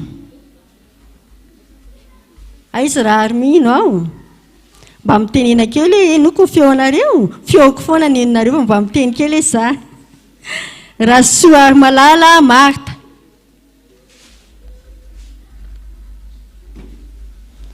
raha Asvelo isaky ty soratra ty raha Asvelo isaka ny toyany mba mitsangana hoe izay raha azy velo izy tsy voavaky mihitsy ity soratra ity isaka ilay izy tsy ao dinganiko aloha fa tena tsy voavaky mihitsy ilay soratra ay le fiangonana na le fiangonana tsy voavaky mihitsy apio aloha Clarisse sa ihaja aloha avy aloha tsy fantatro mihitsy ity soratra ity tena tsy voavaky mihitsy ity randriana toandro vololondriny ty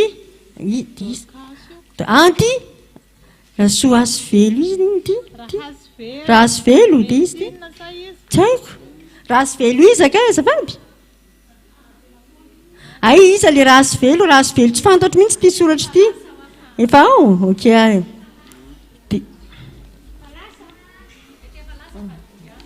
dia raha velona toandro Améline René raha bozaka Denise ya iny izy eo ka iny izy ireo tsisy tsena ambaditra raha toandro soa aizaka izany raha toandro soa iny izy ambaditra tsisy misy raha soa zanak'olona Marie Angèle raha zafiary soa Martha raha velo ary manana Flora ambadika tsisy ty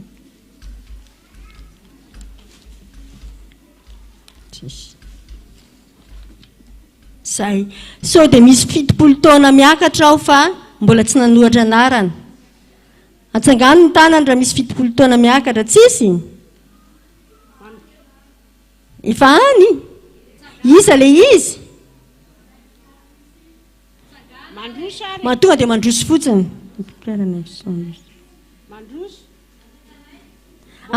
mbola 70 aloha 70 aloha dia tonga dia alefa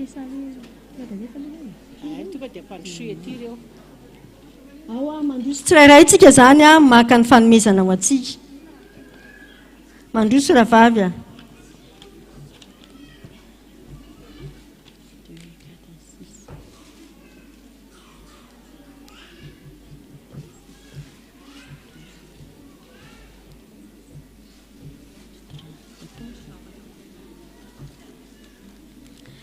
Dimy ambinipolo taona indray ka hatramin'ny 7 ambinipolo no atsoko izao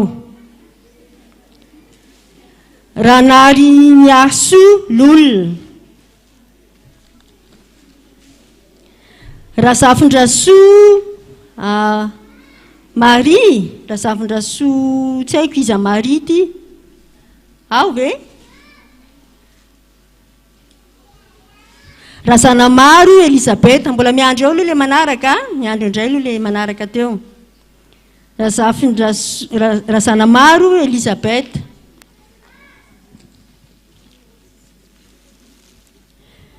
raha vaoary velo raha vaoary velo no inty iza le raha vaoary velo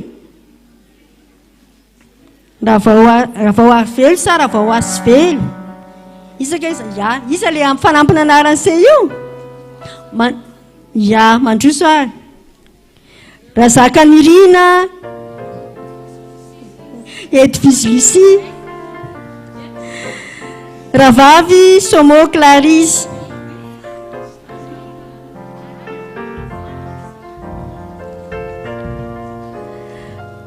raha soary malala Elisabeth raha zafindratavy Marie Marguerite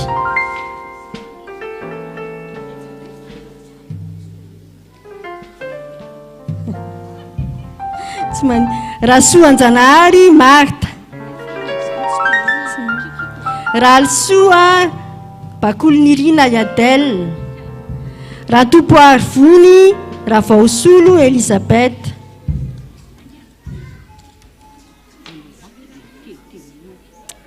raha zafy mamonjy soa voahirana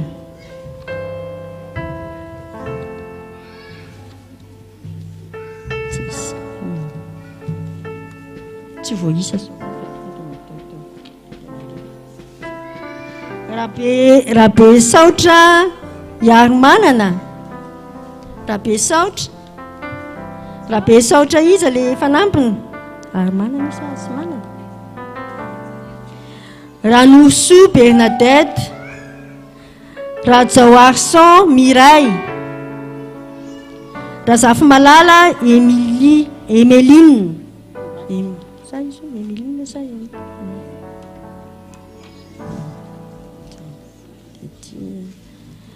Rasoanandrasana,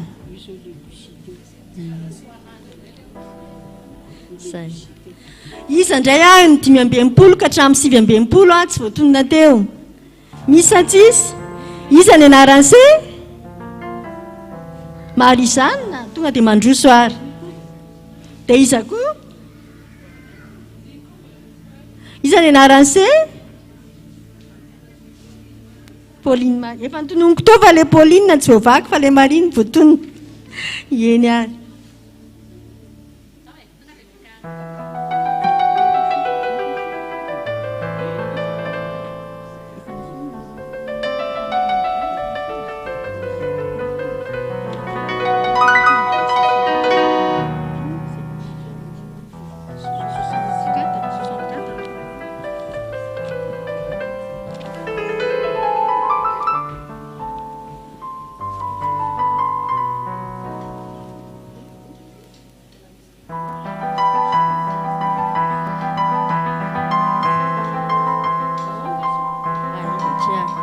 miditra amin'ny 63-64 indray tsika zany zao Rasoa manana Christine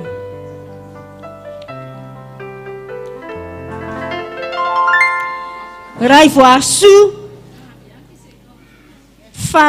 Fanivo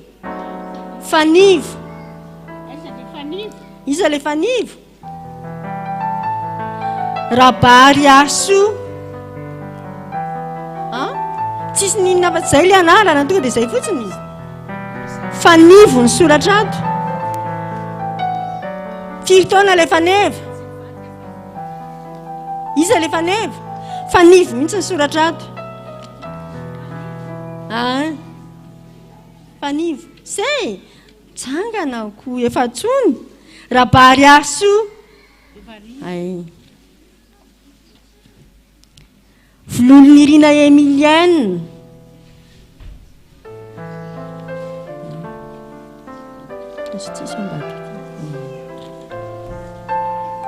Razaya manana Bertine Rasoana Toandro Myriam Maclaire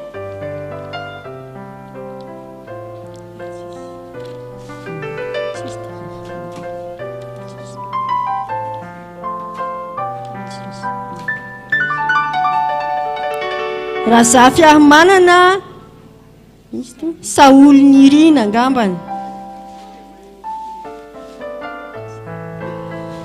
Razafin-drazay Jeannette Razafin-drazay Jeannette ve Jeannette zay 63-64 ty mbola misy Ravavy Olga iza le Ravavy Olga tsika iza zay ya zay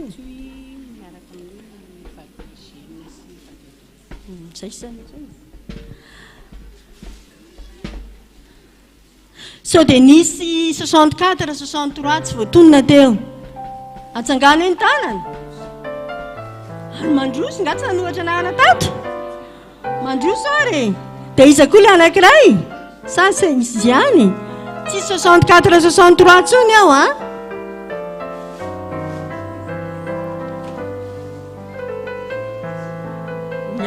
dia asaitsika ny ray aman-dren'ny mpiangonana zany dia madamany SGN sy madamany Lolona Dolara zany misolo tenany tompona andraikitry ny fiangonana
misy ambiny anankitelo reo a dia nanapa-kevitra indray zany izay mirahavavy eto hoe nizandry olona andrindrato no miantsika azy.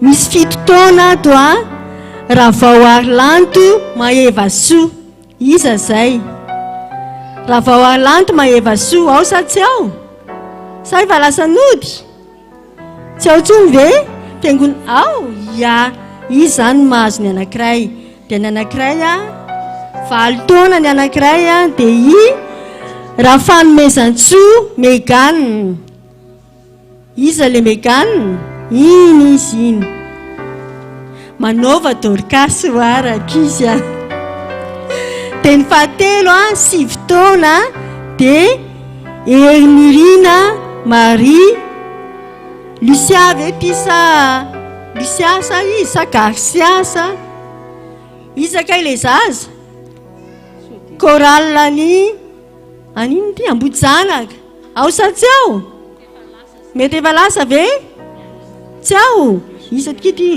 Lucia ty sa izy Ernirina Marie Lucia sa Garcia Larissa ao sa tsy ao tsao ary rehefa tsy ao izy a dia solotsika nyty indray ary 10 taona ty zazy ty Emilson Anja Jedidia iza indray zany mananjara kindria tehaka mafitsika ho voninahitra Andriamanitra lany izay fanomezana ny zaraintsika izay dia ny misa 50 natokana ho an'ny zokiolona 50 fa tsy ampy ny zokiolona dia manana anjara ny zandry olona makasitraka ny karakara dia makasitraka n'Andriamanitra dia misaotra antsika tsirairay avy satrinay a hanome antsika rehetrarehetra fa neto manana kely dia kely fa isaorantsika Andriamanitra fa afaka nanao an'izay tsika isaorana manokana ny ranada izy mivady a izay nanolotra fa izy a dia efa laza fa tsy hotononona mihitsy ny anarany a fa ny ataon'ny tanana kaviony a tsy tsara ho fatan'ny tanakavanana isaorantsika manokana ihany koa reo rahavavitsika ny ampitan-dranomasina fa ry zareo a dia tsy mitsahatra manampy antsika fa amin'izao fotoan'izao indray tsika dia hiditra amin'ny fizarana fitafiana izy avy a le maniry mba azo n'le izy misy akanjo tsara tarebe ao a fotsy to ambany ambony dia misy a zipo a sy ambony fotsy eo amin'ny 30 eo izay matsiaro tena fa mila mitsangana eto ny 30 ndry zany olga mekano ndry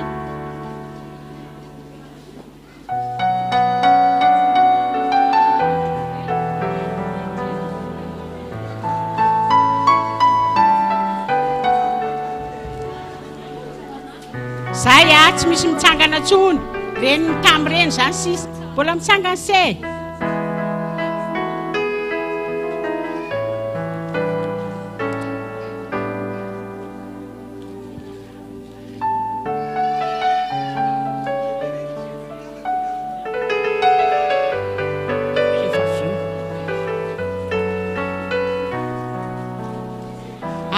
atsangana eto zany le lamba taovy eto eto ampovoany eto sao dia mahazo kely ianao na mahazo lehibe loatra dia atsangana alao aloha gambany le akanjony elefa voalohany le totena fa sory le zipo sy le lobaka aza tao ambany fa maloto indray ay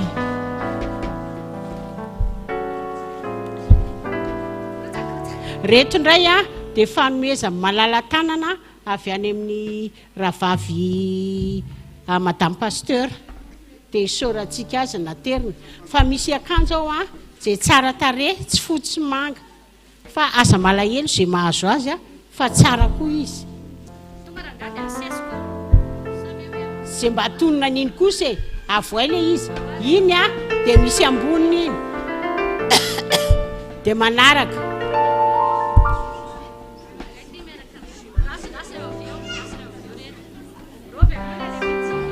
robe daholo aloha alefa ho an'le tanoranora zao iny le zipo atao faraparany fa le akanjo aloha alefa asiana tadiny fotsiny iny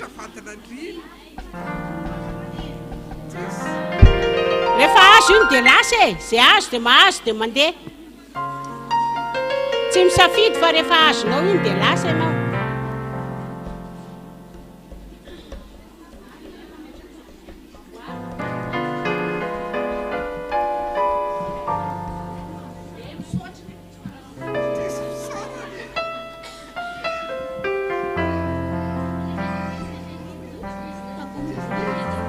tonga dia andano eny toerana ary andano eny toerana ataovy efatrefatra ngambapetabe ka iny ange sangaranto no sase ray dia sase dimy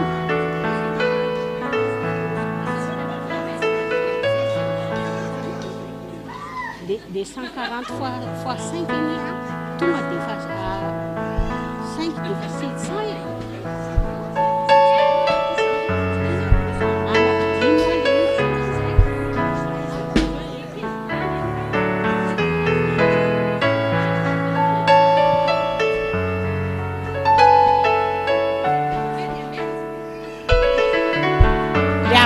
tsy mba misy mahazo mihitsy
le tsy nahazo teo asevomba kely makaty le tsy nahazo teo vetivety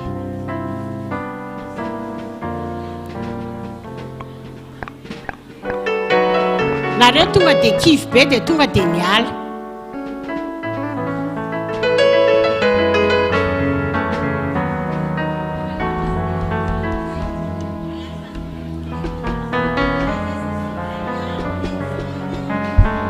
reo firy misy andreo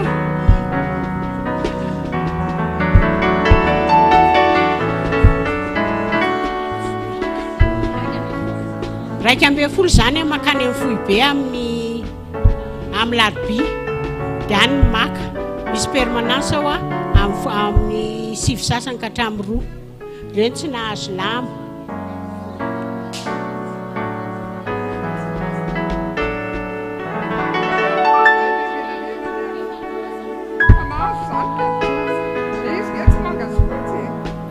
tsy maninona rehefa tonga izy raha misy mena azy zay zany tonga avy any amin'ny fohy be dia ameninareo amin'ny folo ka hatramin'ny roa zay sotra indrindra alofa magnatsika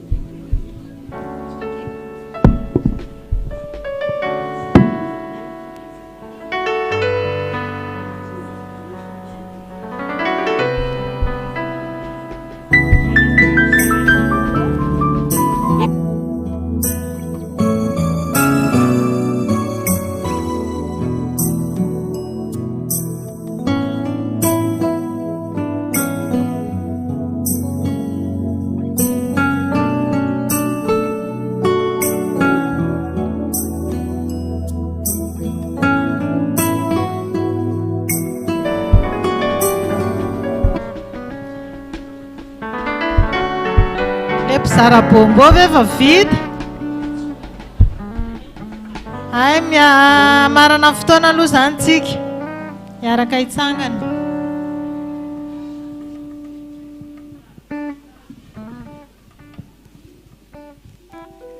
hivavaka tsika Jehovandriamanitra rany masina indrazany an-danitra misaotra anao zay fa lehibe dia lehibe ny fitiavana nomenao anay isoranay anao koa ny zavatra rehetra vitany ateto amin'ity toerana ity fa dia mifankahita izay fanatritava ary fanome fitiavana fifaliana dia asandratra iavy ny anaranao alleloia misaotra anao zay raha eo noho ny amin'ilay Jesosy Kristy tompo zanako latokana izay nalefanao koa tety ambony tany hamonjy anay anakaiky anay ny amin'ny zavatra rehetra izay natao teto koa dia noho ny amin'ilay Jesosy Kristy tompo fona aminao zay raha ny zavatra tsy mendrika ary zavatra tsy araka ny sitraponao no nataonay teto na resaka nataonay na ny fijerinay na ny fonay dia hifonanay aminao zany mamindrafo aminay aoka ny rahanao andrakotra ny reto vehivavy reto tsiraray avy ka hiaro azy reto ianao ka ho tonga somatsara ny atokantrano avy ny tsiraray avy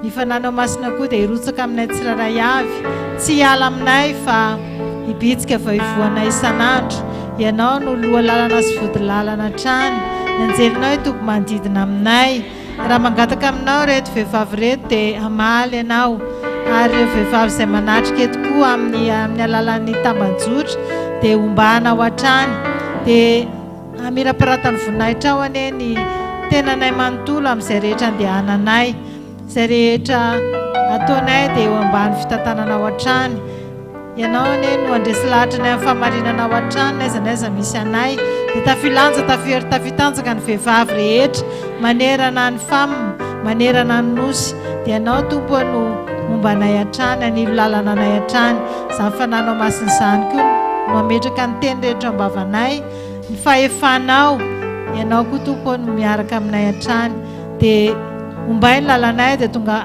anay somatsara ny amin'izay rehetra andehananay dia tahinao ny tokantranony vehivavy tsiraray avy irotsaha fitahinao sy ny fahasoavanao rehetra izay mitady izay miantso anao dia hovalianao hatrany izay rehetra tsy voatonoko araka ny soratra masina izay tsy voatonoko tompo dia apetraka eo ampelantananao ianao mahatotosany zavatra rehetra dia mahatoky anao ane zahay mino anao zahay ary manantenanao hatrany fa hiaraka aminay foana ianao dia raha niaja ny laza voninahitra dia anao hatramin'ny taloha indrindra ka ho mandrakizay misandratana amin'ny avy indrindra raha eo alleluia amen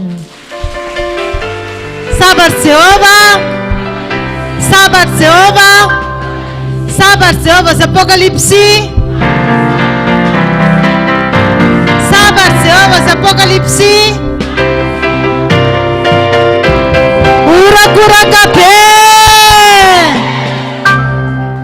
Rava zantsika zay tsy nahazo bombo zany a dia manatona an'le mpizaha.